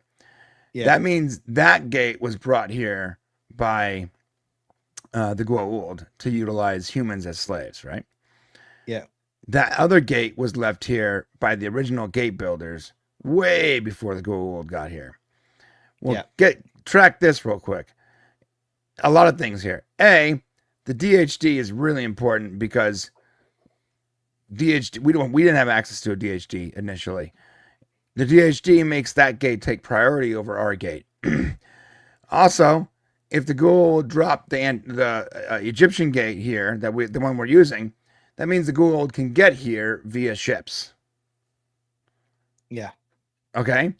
Yeah. So now we have access to two gates, a DHD, and they just made in this episode. They just proved that the Goa'uld have the ability to get here via ships, and they have before, and that's going to be a huge point in the future. Okay, I'm sorry. Yeah, I'm going to play dumb. So explain to me the connection that tells you they can get here using ships again. Because they dropped off the Egyptian gate.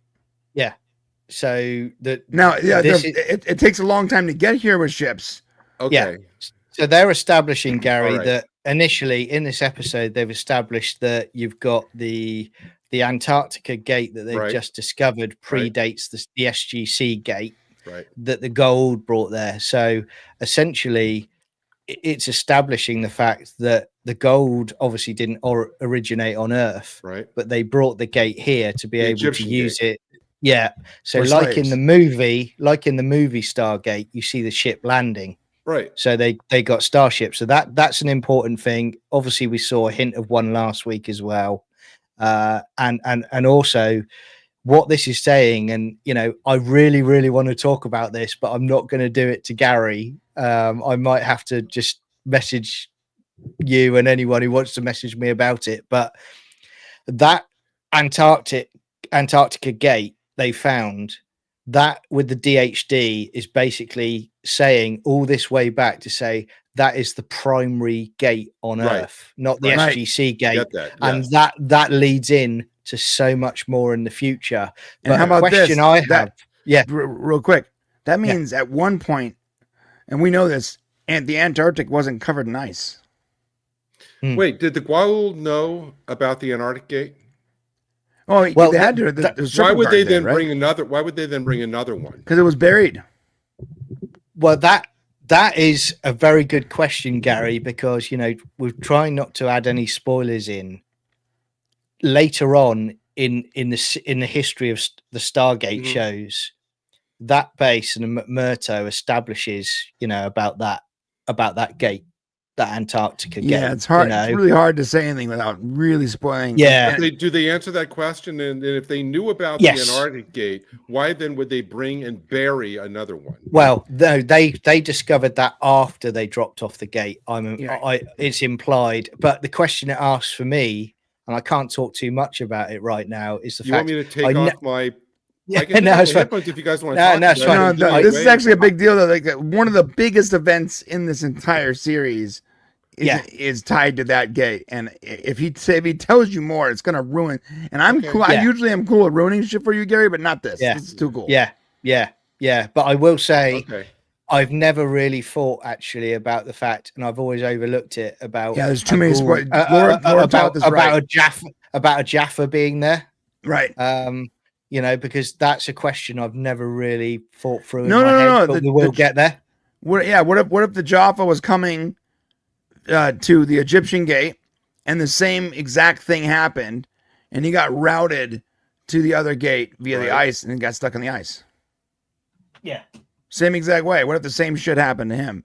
But the two Stargates would have ago. different. The two Stargates, even though they're on the same planet, would they have the same address? They have the same address. Yeah. They're the same. But remember, I think it was mentioned earlier in the season by Carter that because they didn't have a DHD, they effectively bypassed a lot of the gate safety protocols. Right. So where that would normally have a failsafe in it, the SGC didn't have that. They overrid it. So that's why these sort of issues were happening. So it's a really good lore episode. But the question I have is the fact that you've now got a fully functional DHD. It's intact. So why aren't you using the DHD going forward in Stargate Command? No, why couldn't you transport that to the base? We have to assume they do, right? Oh no, they it goes to another. It goes to another. Yeah, it goes to another facility. Then, and I can't even say the name of the facility without ruining it for Gary. Yeah, it's a really popular facility. Yeah. But maybe they in studying that they beef up our own. Maybe they want to keep using our jailbroke version of the DHD because they have more control of it, even if there's less safeguards. Okay. Yeah. So, but think about this: that Iris is not going to save them if the Goa'uld eventually just say, "F it, we're not coming through the gate. We're just going to take a ship there." Yeah, exactly. So, I mean, guys, start with you, Brian. What would you give that out of 10? That episode. Laura Todd is straight just spoiling it. Yeah, it goes to Area 51. Laura That's where that DHD goes.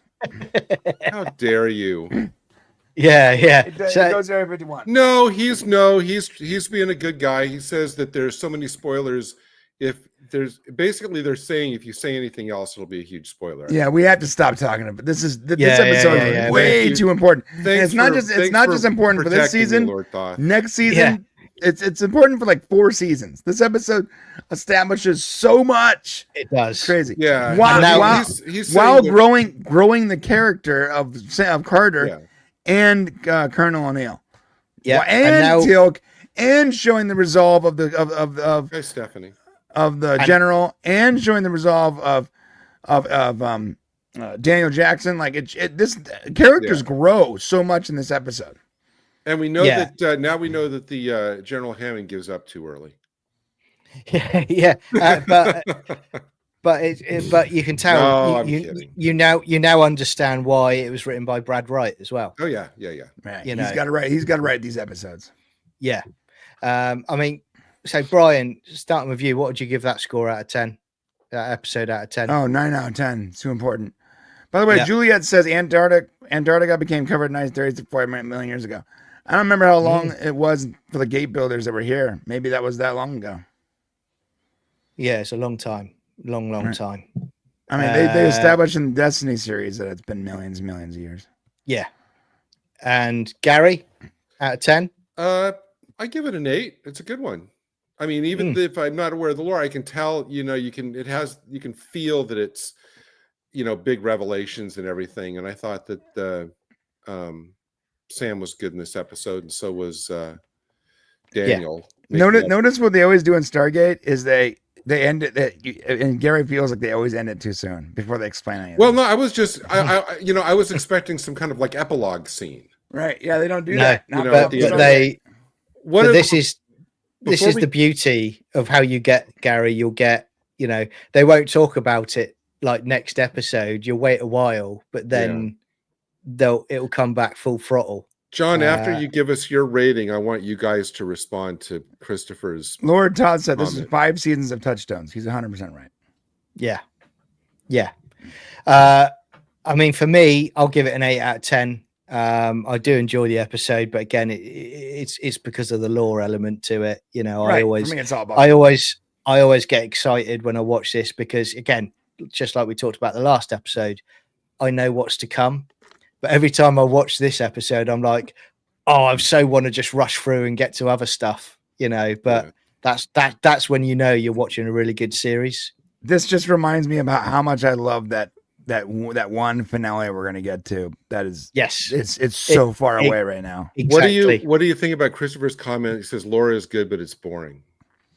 I mean, I guess it's boring in the sense they're stuck in an ice cave. You mean the lore in this I guess, does he mean the lore in this episode or Yeah, lore he's talking in about this general? episode. No, in this In episode.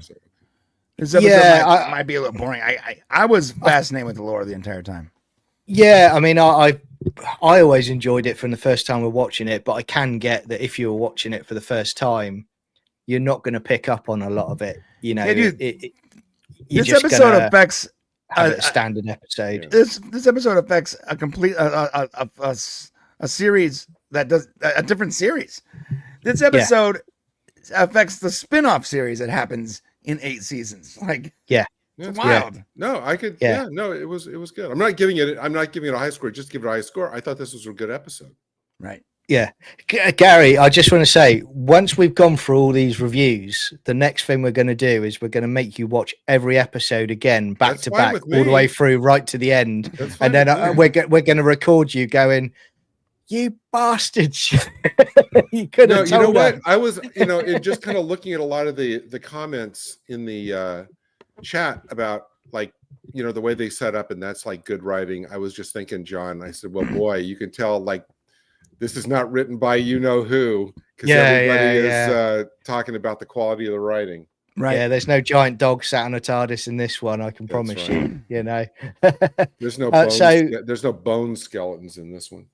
No, so Juliet gives it a 7 out of 10. And I'll just check and make sure I haven't gone back. Yeah, 8 out of too 10 for me far. just for the lore. The lore is too strong. Yeah. And then Christopher Mays gives it a 7 out of 10. Lord Foff gives it a 7 out of 10. and then let's just move on to the next episode when you guys are ready. I wanted to see like Jack in the Luke Skywalker chamber where he's just kind of like, floating there, while all the stuff like makes him well. In like the Baka chamber. He's in the snow and like Carter's cutting open a giant ginger cat. That's right. Just slide him into. I thought he smelled bad on the outside. Yeah. There you go. Look, Christopher Mace there. He's doing a Carter on us right now. That's what he's doing. He's but wait, Christopher Mace, you don't know. Once we get to Atlantis, we're gonna have to go one SG-1, one Atlantis, one SG-1, one Atlantis, because we're watching it in chronological order.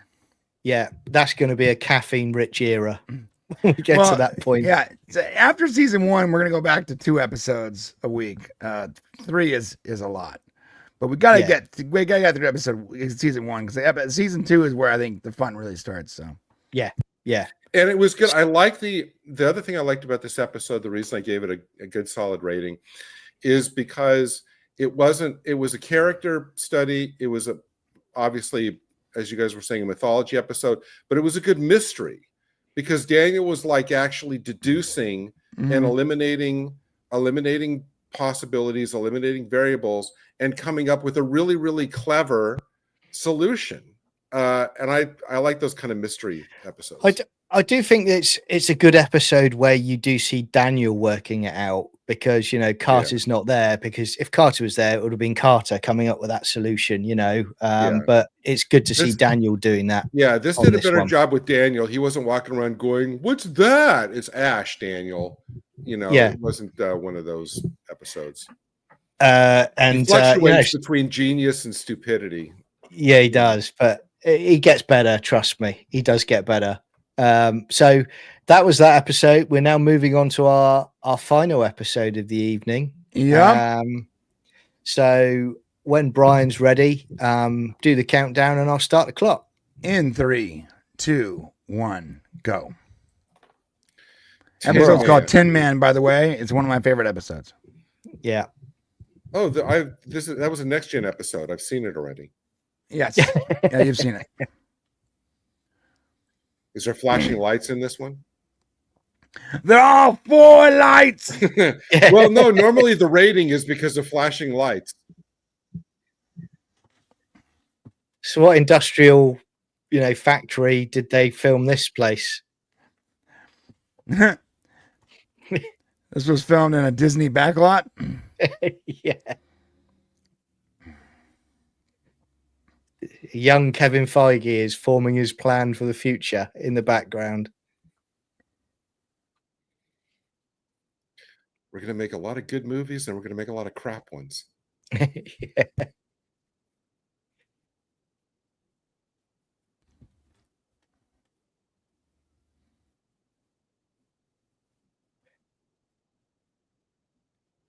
See, that would freak me out, wouldn't it, you, if that was above my head?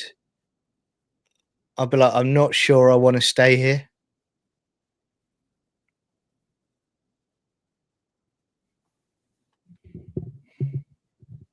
Yeah, but I don't know how they can just walk 20 yards and then conclude there's nobody there. Yeah.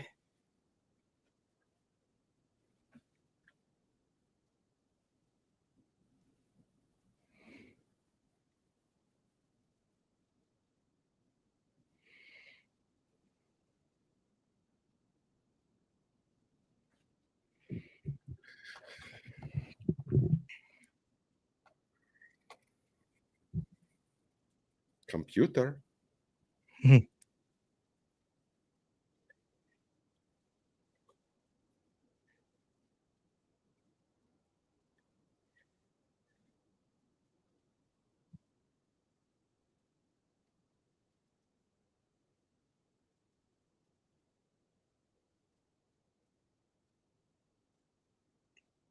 Yeah, that wasn't a good idea, was it?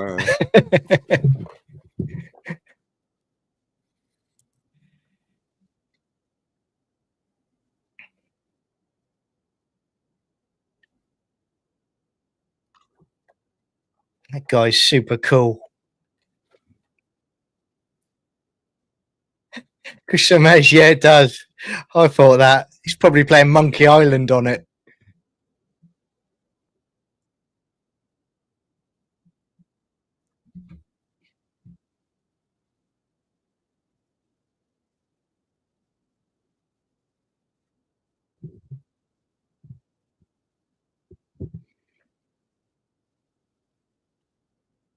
So you've seen two in the intro then, Gary, there. Like scenes that we've just watched. Yeah. So you're sort of building them up over the season now. So I'm assuming they made this, they didn't make those titles until after probably the whole season was filmed. Yeah. Christopher Mace, Indiana Jones and the Fate of Atlantis, pure class.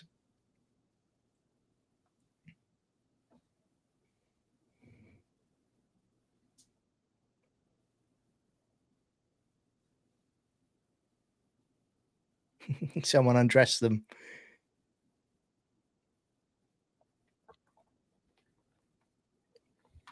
Your doctor's back this episode, Gary. Very good. I give it an 8 then.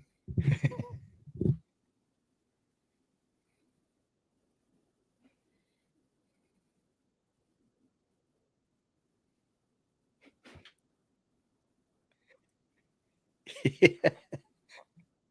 Come try to you, Christopher Mays.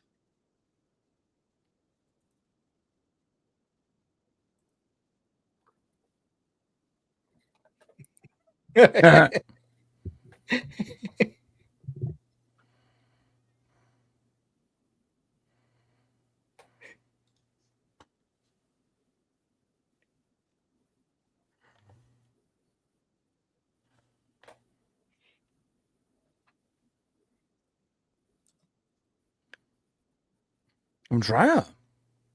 Yeah, he is. Come try her, Gary. Come try her. I always get him confused with the character that DeLuise plays in it, Stargate as well, because he plays a similar type character, doesn't he? Yep.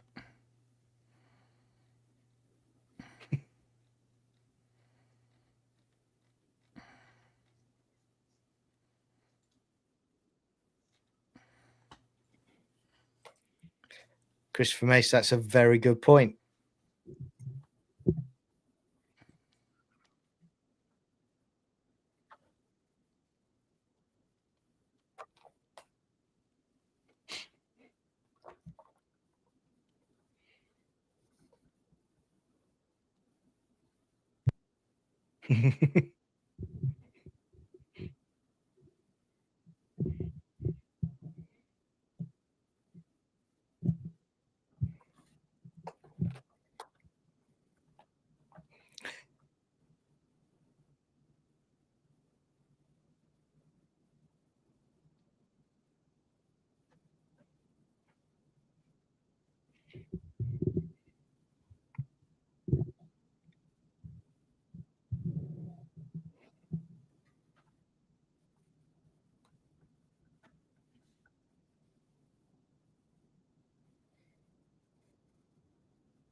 Yeah, I'd still be on edge, wouldn't you?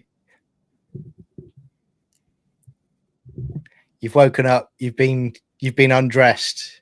There's a very friendly guy that's walked in. So John, are you going to be starting every stream from this point off by yelling "Contraya" every week? Yeah, I thought I might. I'm going to do that every day of the week to you now, Gary. Okay, all right. Don't worry if I don't answer. I'm all right.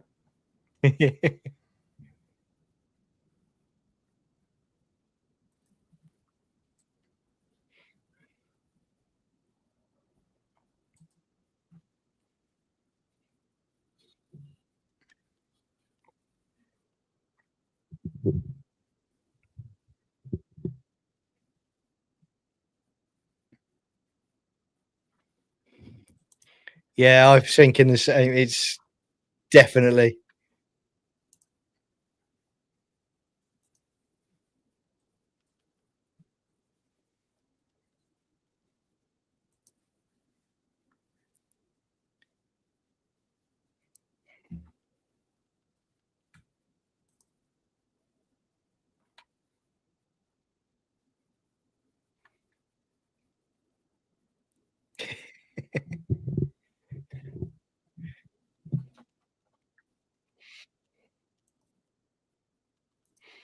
The lighting's good in this episode as Yeah, well. it's You very look good. at the background.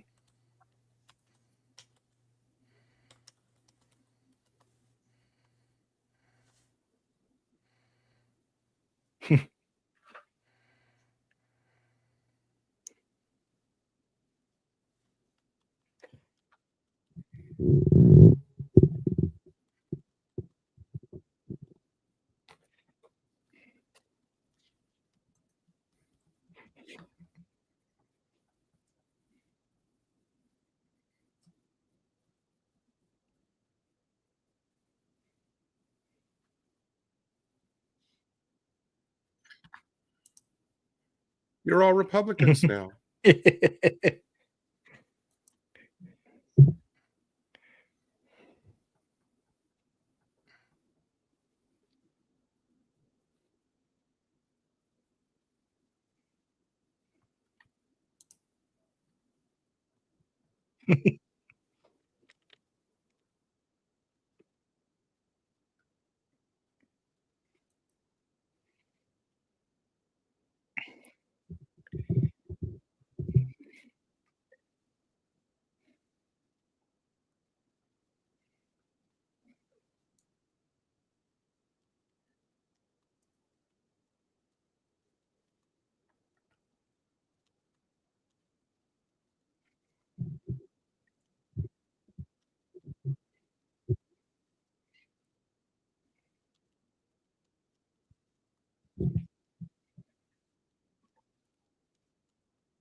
You feel sorry for him now, don't you?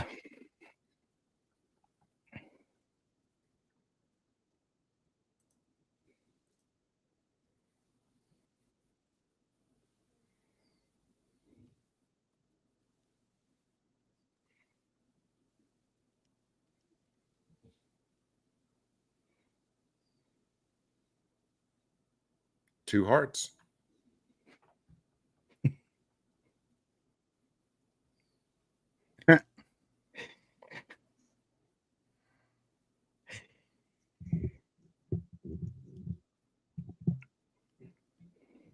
How about an X-ray?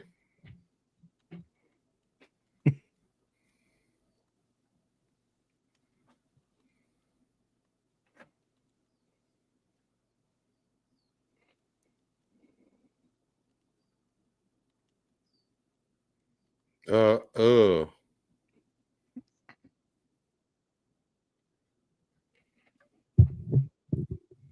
Code Red.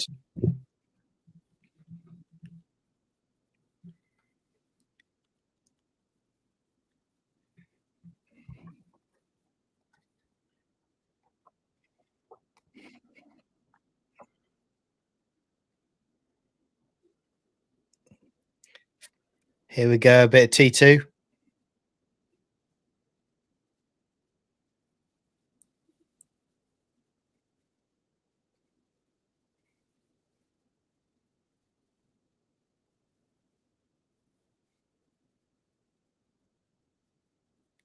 Yeah. Good call, Doc. You would do that, wouldn't you?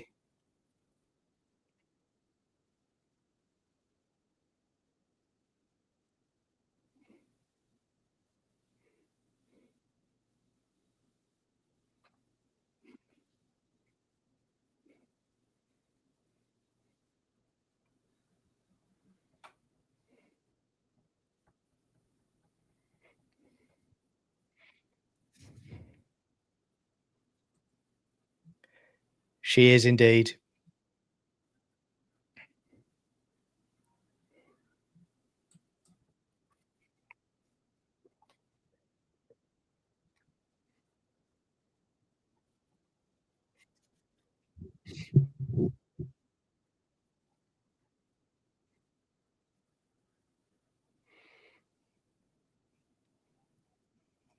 Good work, General.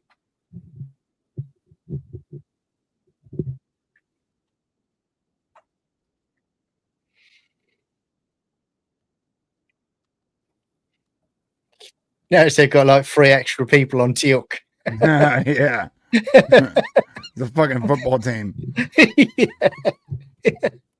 You just hear screams down the corridor. No, not the face.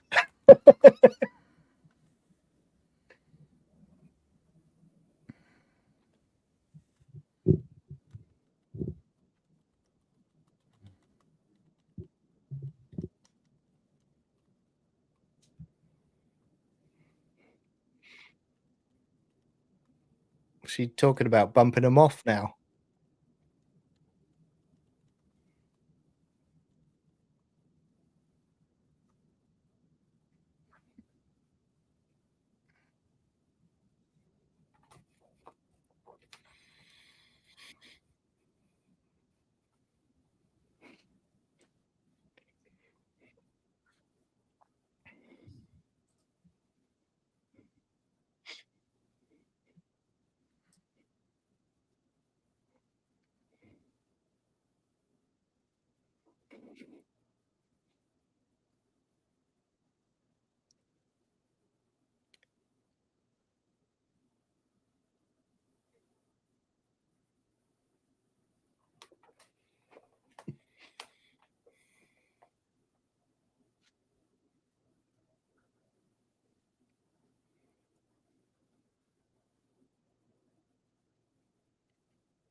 Interesting.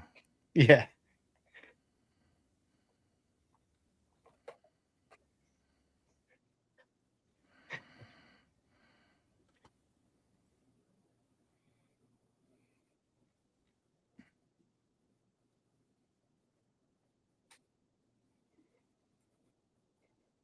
Yep.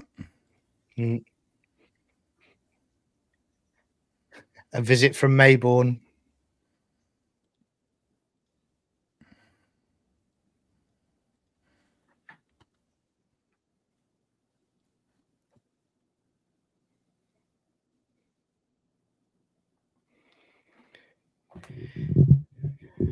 Do you think these episodes, you know, they Brad Wright and co from doing the Outer Limits, that they added the Outer Limits elements into the episodes, you know, because that's where they did quite a few episodes of Outer Limits, Right. didn't they? This has got an Outer Limits kind of feel to it. Yeah, it does. Yeah.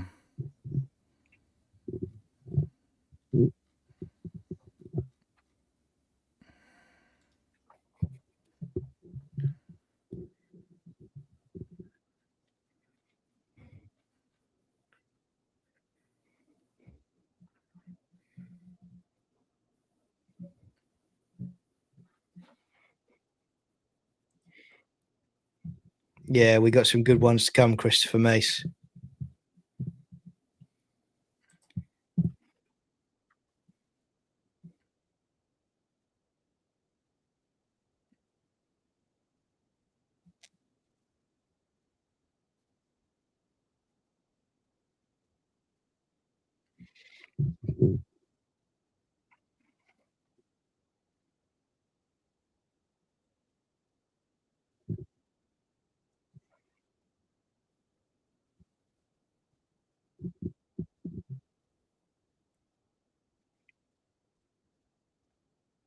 I love that shot.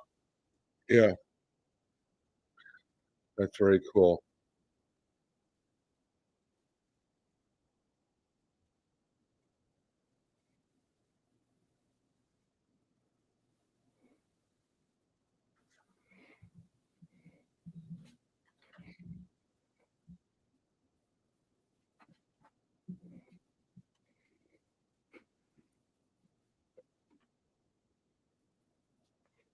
Come try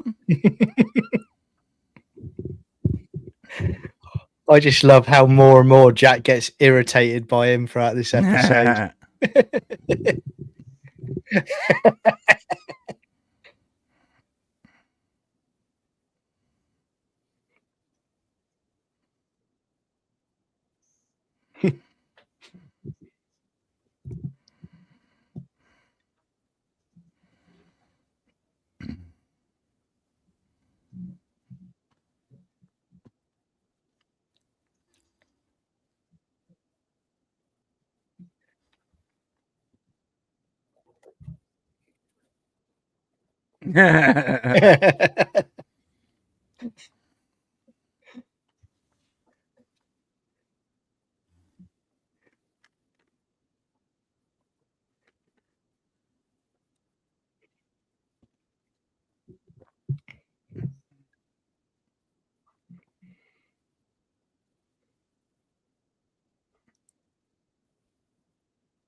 Is it though?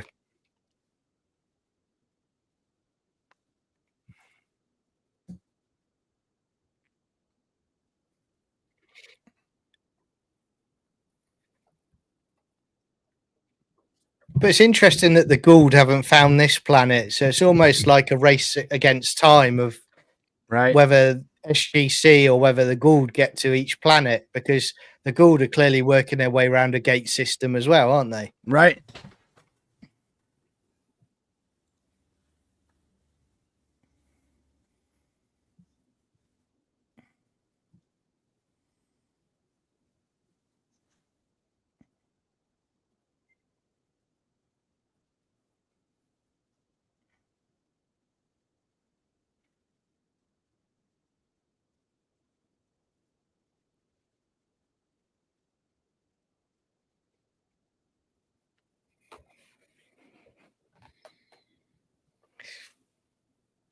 Look at the size of Teal'c. He's just like a machine.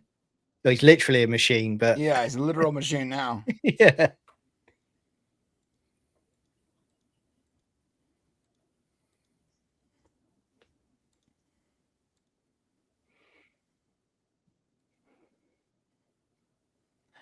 Dude, opportunity missed to say MacGyvering. Right? I bet that came up though in the read through. I'm sure it did.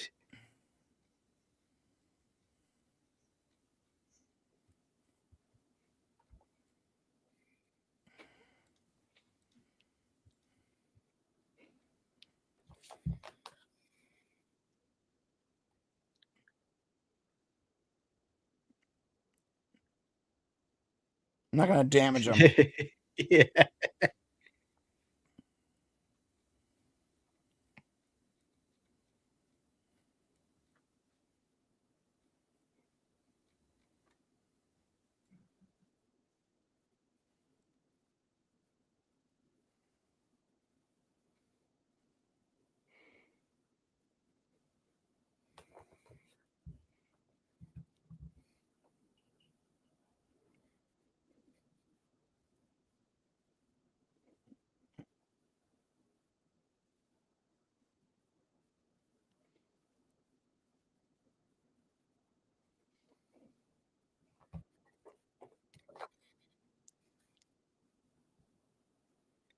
Interesting sci-fi discussion.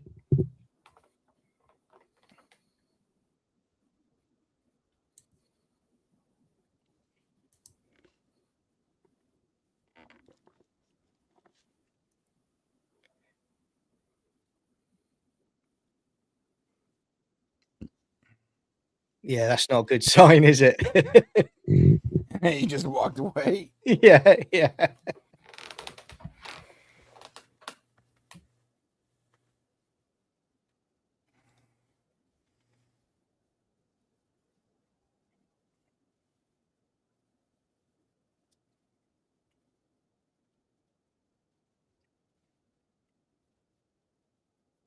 He's doing some Kauno Ream.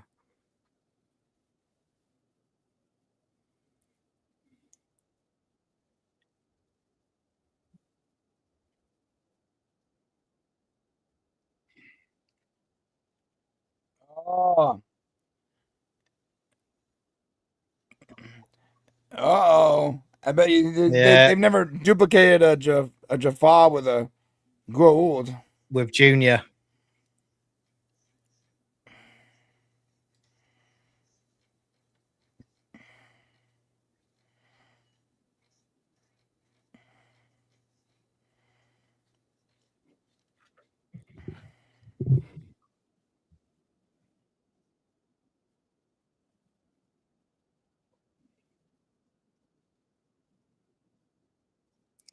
Just putting on some salad cream on top of the piping.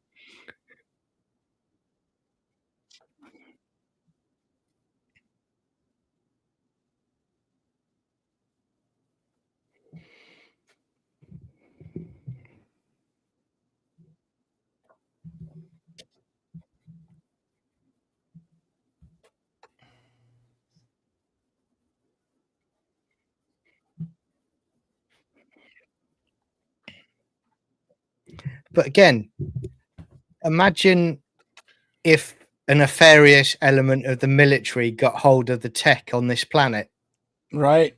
and what they would do with it. Right. Machines that look like US soldiers. Be a great weapon against the Goa'uld, wouldn't it?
So they got super strength as well.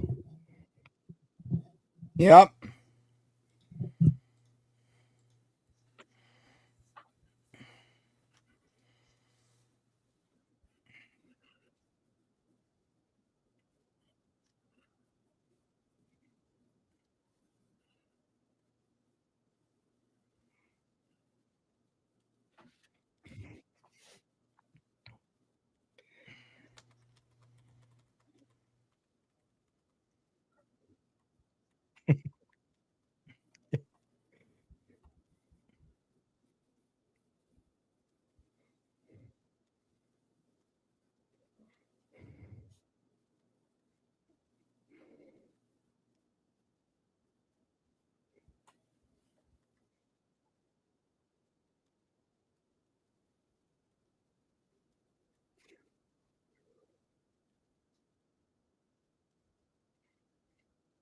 Yeah.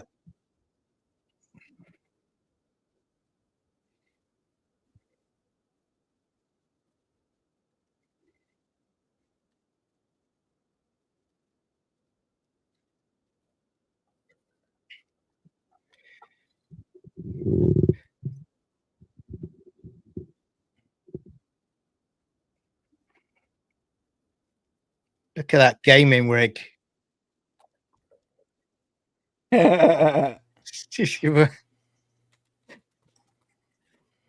Probably not even got dial up on that one.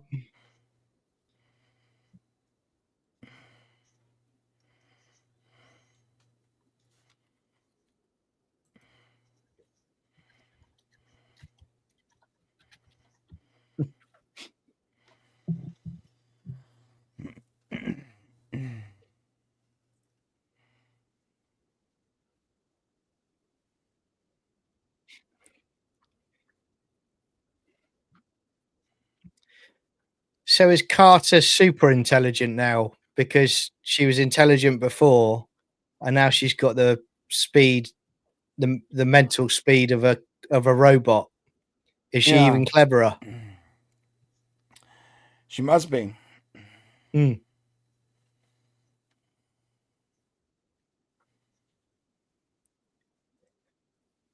Christopher Mays, you just know that there's some CIA operative that's treated him like dirt at some point.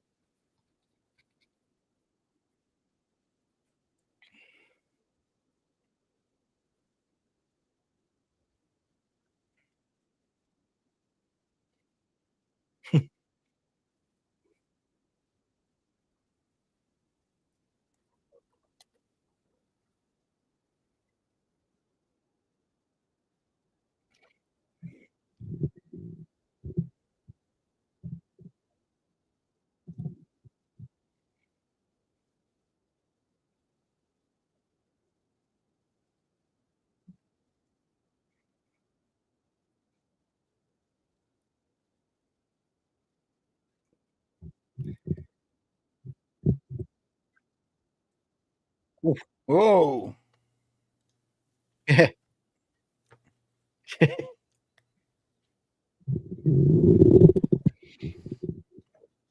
I love the fact that Jack secretly just loves that. If anyone else was there, he wouldn't admit it. They really should have inserted a like bionic sound, like the as he jumped over and made it in slow motion. They really should have done that.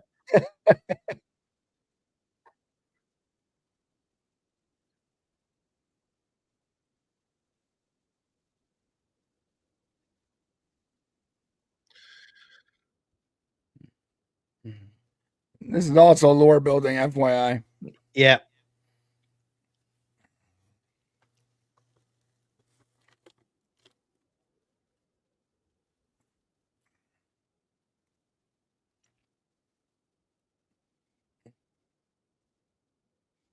Yeah, Christopher Mace, you're right. They would have.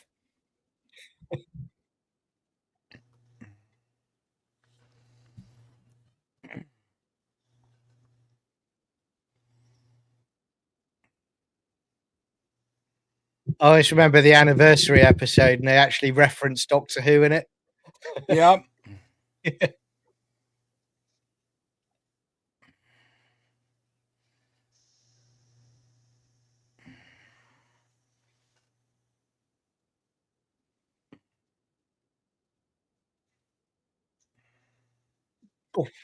Hear the music? Yeah. Yeah,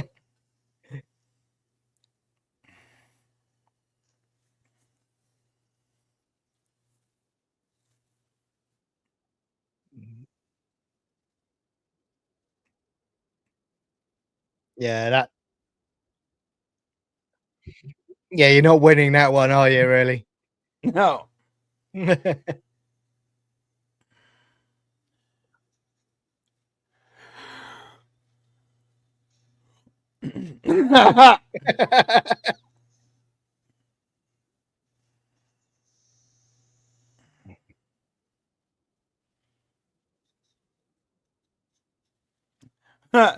They vented the pressure with Jack's body.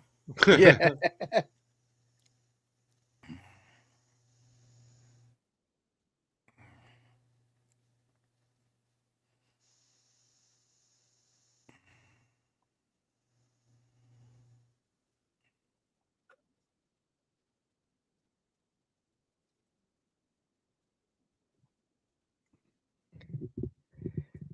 I want that gun.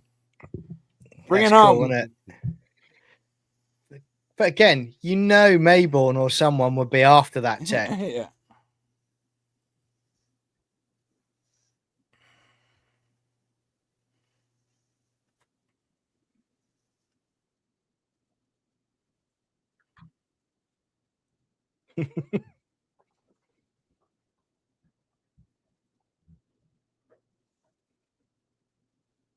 Come try it.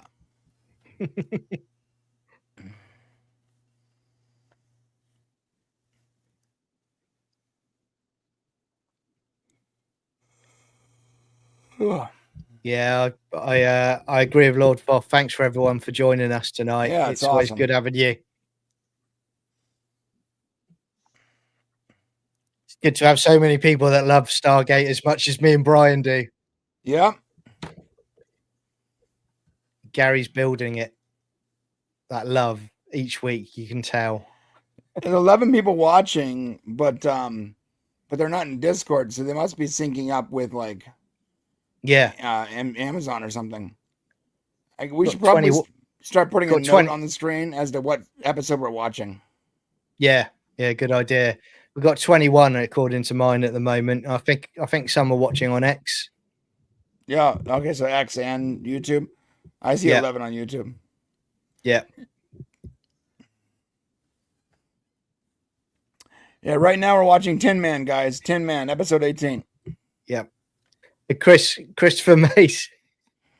Make sure to say to Chris's wife Courtney for watching Stargate with him. Thank you, Chris's wife Courtney, for watching Stargate with him. My wife refuses to watch it with me, and I've been married for 22 years. Yeah. And the question is Courtney enjoying it? That's the question, Christopher Mace. This is costing Christopher Mace something right now. Yeah. He's traded something in. Yeah. After this episode, he's got to go do like dishes or something, I'm assuming. Yeah. Stephanie Barrett, great to have you with us. Yeah, I wonder how they know which episode we're watching if they join us like in the middle of it like that. All I did for X, all I did is I put up the episodes, but I didn't put the title names on YouTube. I put the title names for each episode, so that could be it. Yeah, we'll start putting up a little banner or something. We could probably do that in StreamYards, right? Yeah, exactly. I can do that going forward. Just so they know what episode it is. They might join us halfway through, Yeah.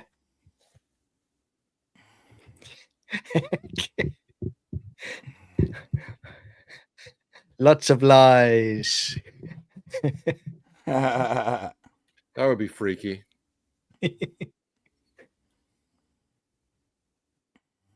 They dog tags that they've just stuck on their mouths.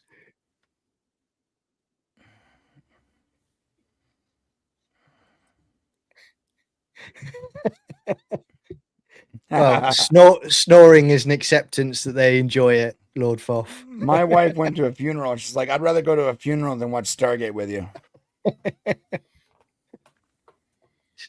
Stick with it, mate. Keep the faith. You will turn her eventually. One day she's going to watch Stargate while dressed as an Orion from Enterprise. And that is going to be a live stream, everybody. Yes. On OnlyFans. The other revenue stream.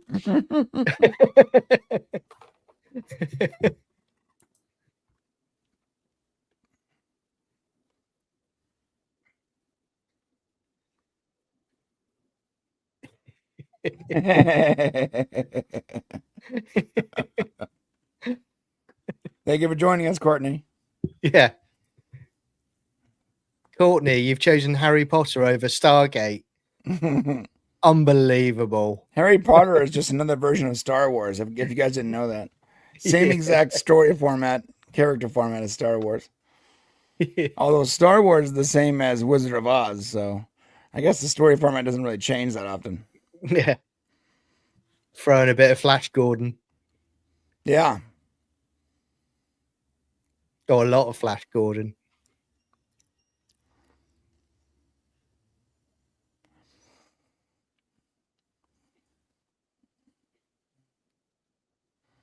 Sort of.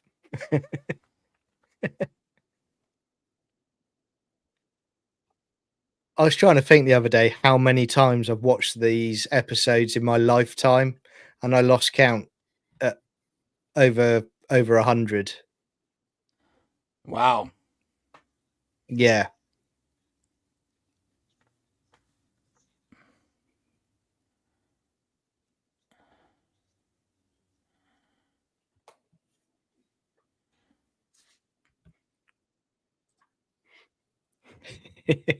You're not the first person I've heard say that, Lord Foff.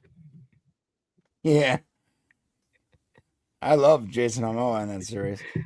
Did you ever hear the interview with Joe Flanagan where he talked about when he was sharing an apartment with Jason Momoa? Really? That's awesome. And they went out for beers, and Jason Momoa was passed out outside the apartment, and Joe Flanagan went to pick him up, and he was like, I don't need your help. I'm fucking Jason Momoa.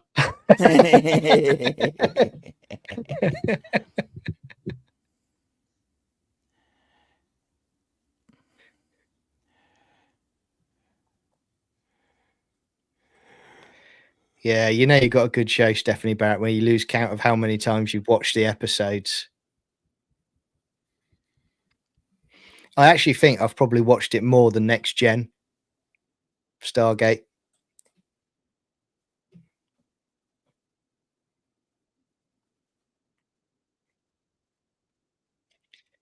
Yeah, I always want to meet Joe Flanagan, Lord Foff. I've not met him over in the UK yet, but yeah, he's always cool when I see him on interviews. Yeah, he's a nice guy. And he was trying to bring Atlantis back at one point, wasn't he? He was trying to get a series going. He had it funded and everything. He had all kinds of investors lined up, but Sci-Fi said no. They almost said yes, but then the owners changed. Yeah, so frustrating.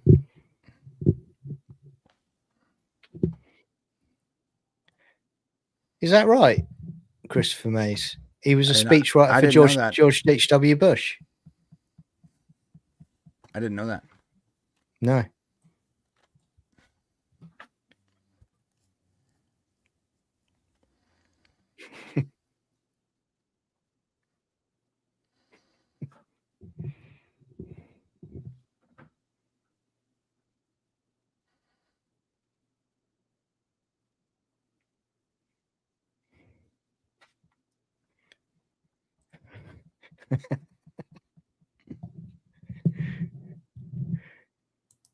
It's awesome. It's going to Comic Cons. You're always hoping that when you meet, you know, your favorites from the shows, they're not arseholes. And so far, the Stargate ones I've met have all been great. All the ones I met for Discovery were all assholes. Were they really? Yeah, especially the guy Ethan Peck. Massive douchebag. Didn't he get cancelled? I don't know. He was so entitled, though. No, that's not true. That's not true. One of them was really cool. The guy who plays Pike, Anton. Oh yeah, I know. Yeah, he was out in the open with everyone else. Nice guy, but Ethan Peck was hiding behind like a curtain and stuff. The whole thing. I had a bad experience with Charisma Carpenter. Oh, she was horrible. Really? Oh yeah, the chick from Angel. Yeah, and Buffy. Oh wow, she was so pretty back then. Yeah, the photo shoot, she just turned up late. Obviously, had a row with a staff member, and then took it out on me. So, wow, you know, the best. I got her in a headlock. And pinned her to the floor. Grabbed her hair like. The best cons I've been to are supernatural conventions. Oh, I bet they're great. Oh, they're all great. All great. The guys are cool. All the actors are really cool. They all hang out with everyone. It's like a giant party. What's his name? David Hewlett was really cool when I met him at London Comic Con. And he just wanted to chat for ages. It's rad.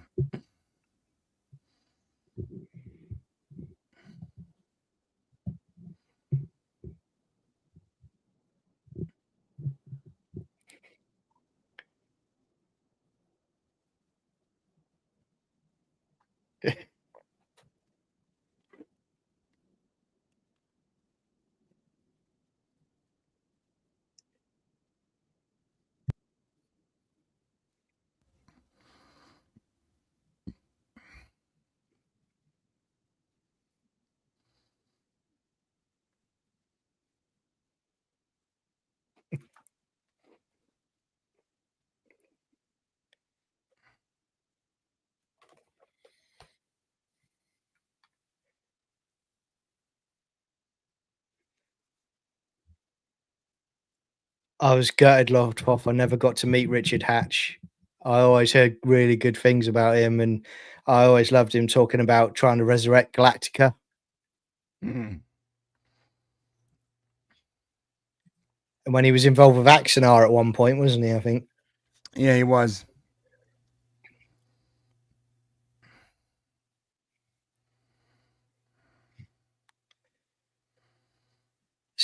Stephanie Barrett. I mean, 2004 was superb for me because it was like you still had what I think, a good episode. You had season 3 and 4 of Enterprise on in the UK, at the same time as Atlantis was starting.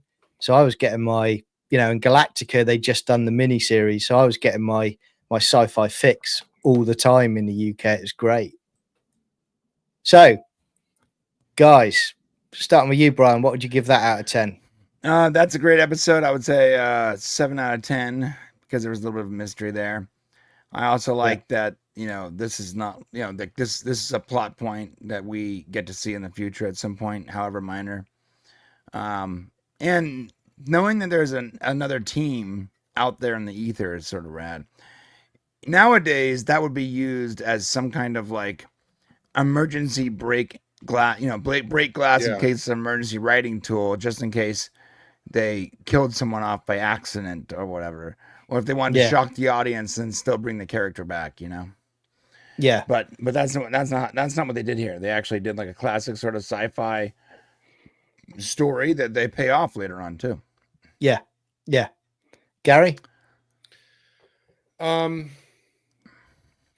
I figured for about 3/4 of it, I thought I kind of knew, that I thought, okay, it's like a standard thing. They're going to do the whole, I'm in my wrong body, and then they'll figure out a way just to transfer them back to their human bodies, and that'll be the end of it.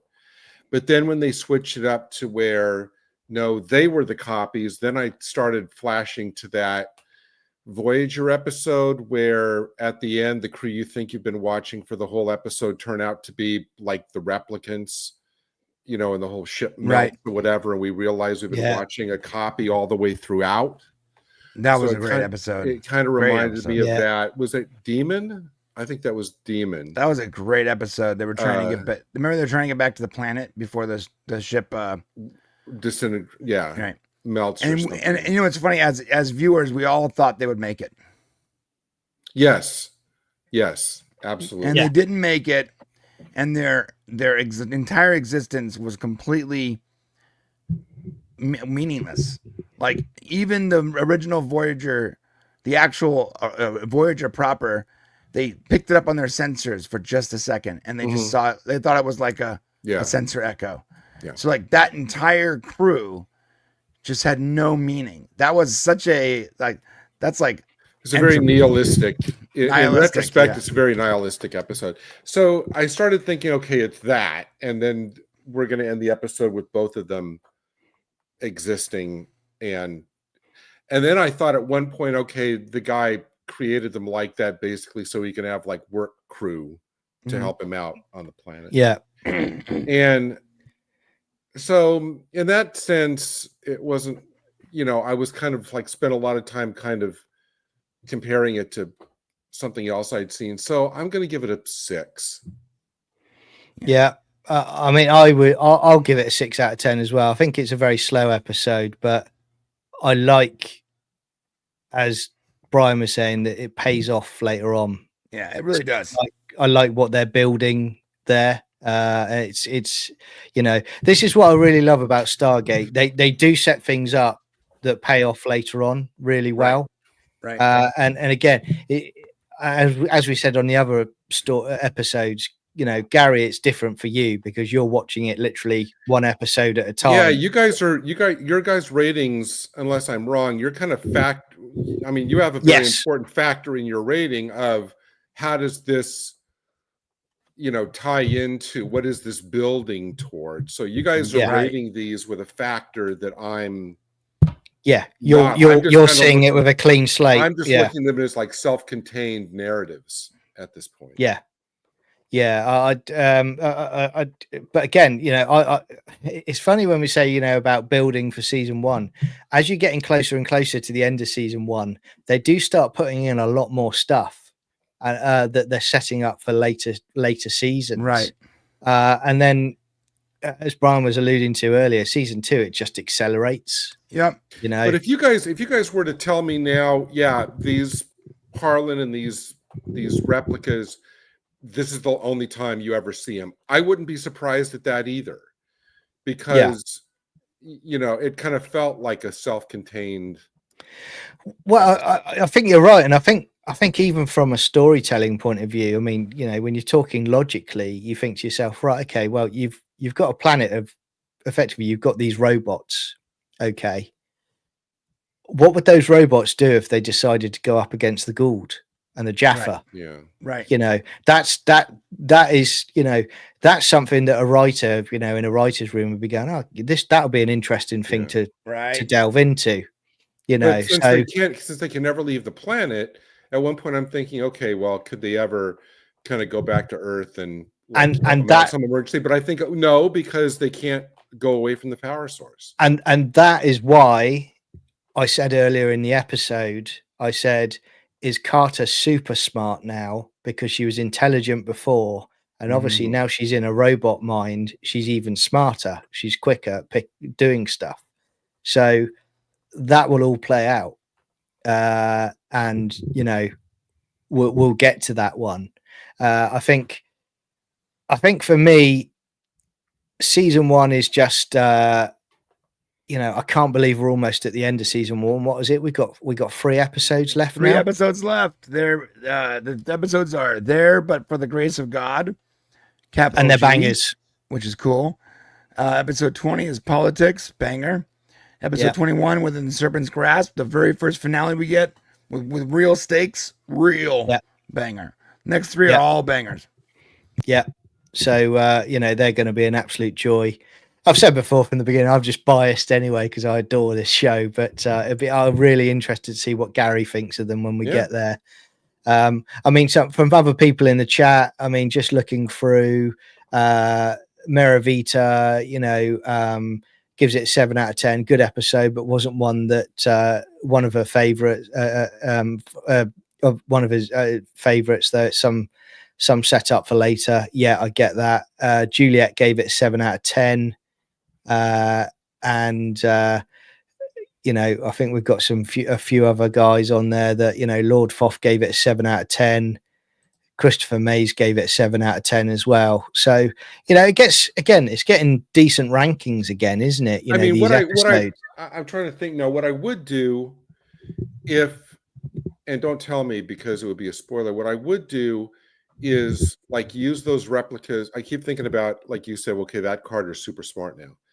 So I'm thinking what I would do then is I would like use those replicas as like a research resource. Like if they have like a long-term problem, they could say, here's what we need to figure out long-term, and let them be trying to kind of like figure it out too, in addition to them, because like that Carter could come up with some kind of, I don't know, problem solve theory, whatever, that our Carter necessarily couldn't. But if they're kind of like supercharged versions of our team, then they could basically kind of like set them a problem and let them get on with it, type of thing.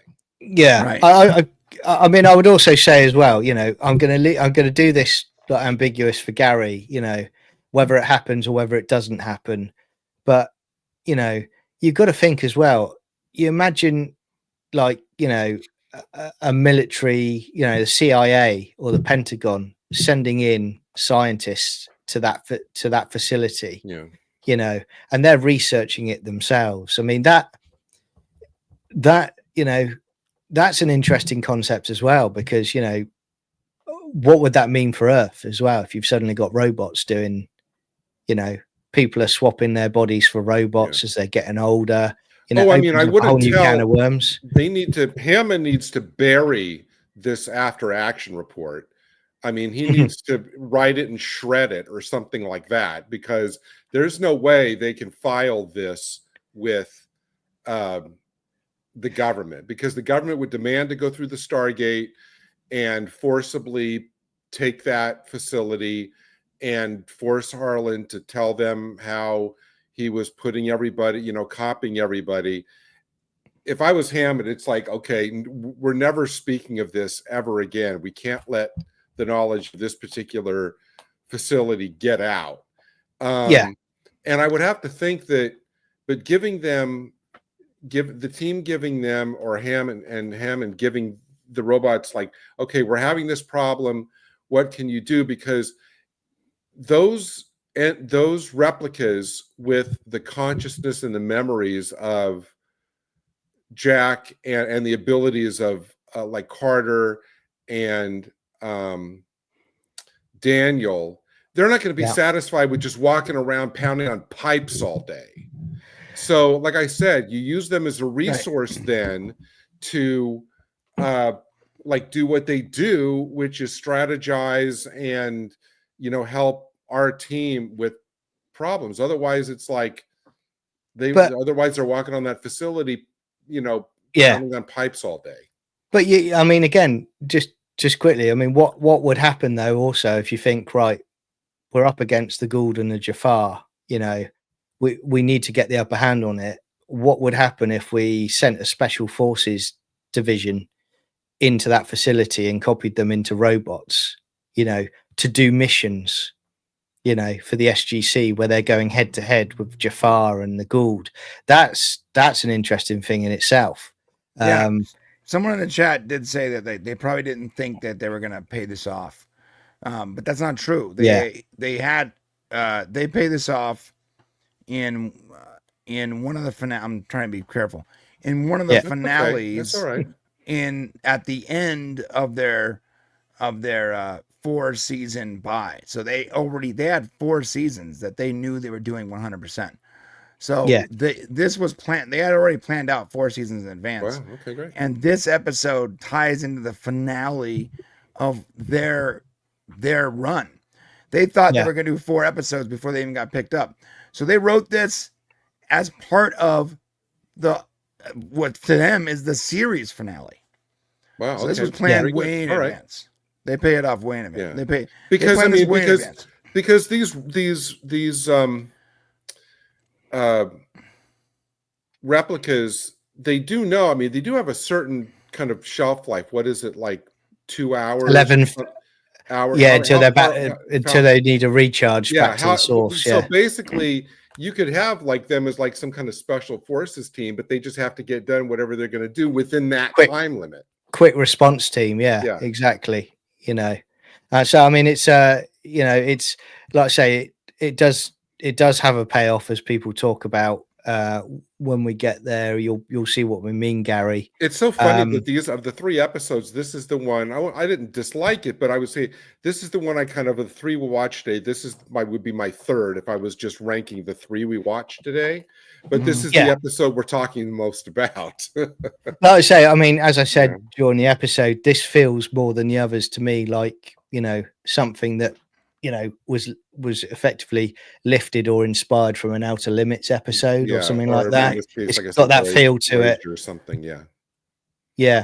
I mean that's it tonight for the watch along. Again, I want to thank everybody for joining us and you know, supporting our fun adventures through the Stargate, you know, history and the lore. It's been great fun. I will also say before we go, you know, Brian, tell us about where people can find you on YouTube. Talk about Mixed Teas as well. Go to mixteas.com or mxtz.co and buy a cool t-shirt. There's a lot of Stargate stuff there. Click on apparel and click on Stargate stuff. A lot of Stargate. In fact, most of the stuff I design is Stargate based because I like it. It's my thing. Yeah. And you can find us on the podcast, DC Unleashed, Brain Show, Salty Nerd, all those channels. Yep. Great. And Gary, where can you be found when you're not on here? Well, you can find me obviously in other Sci-Fi Chronicles videos and that we do. You can find me on Type 40 on Thursdays on the panel, and then on the Space Book on Saturday. We're taking probably like a week off, but then we'll be back to our regular Space Book on Saturday, so you can find me there.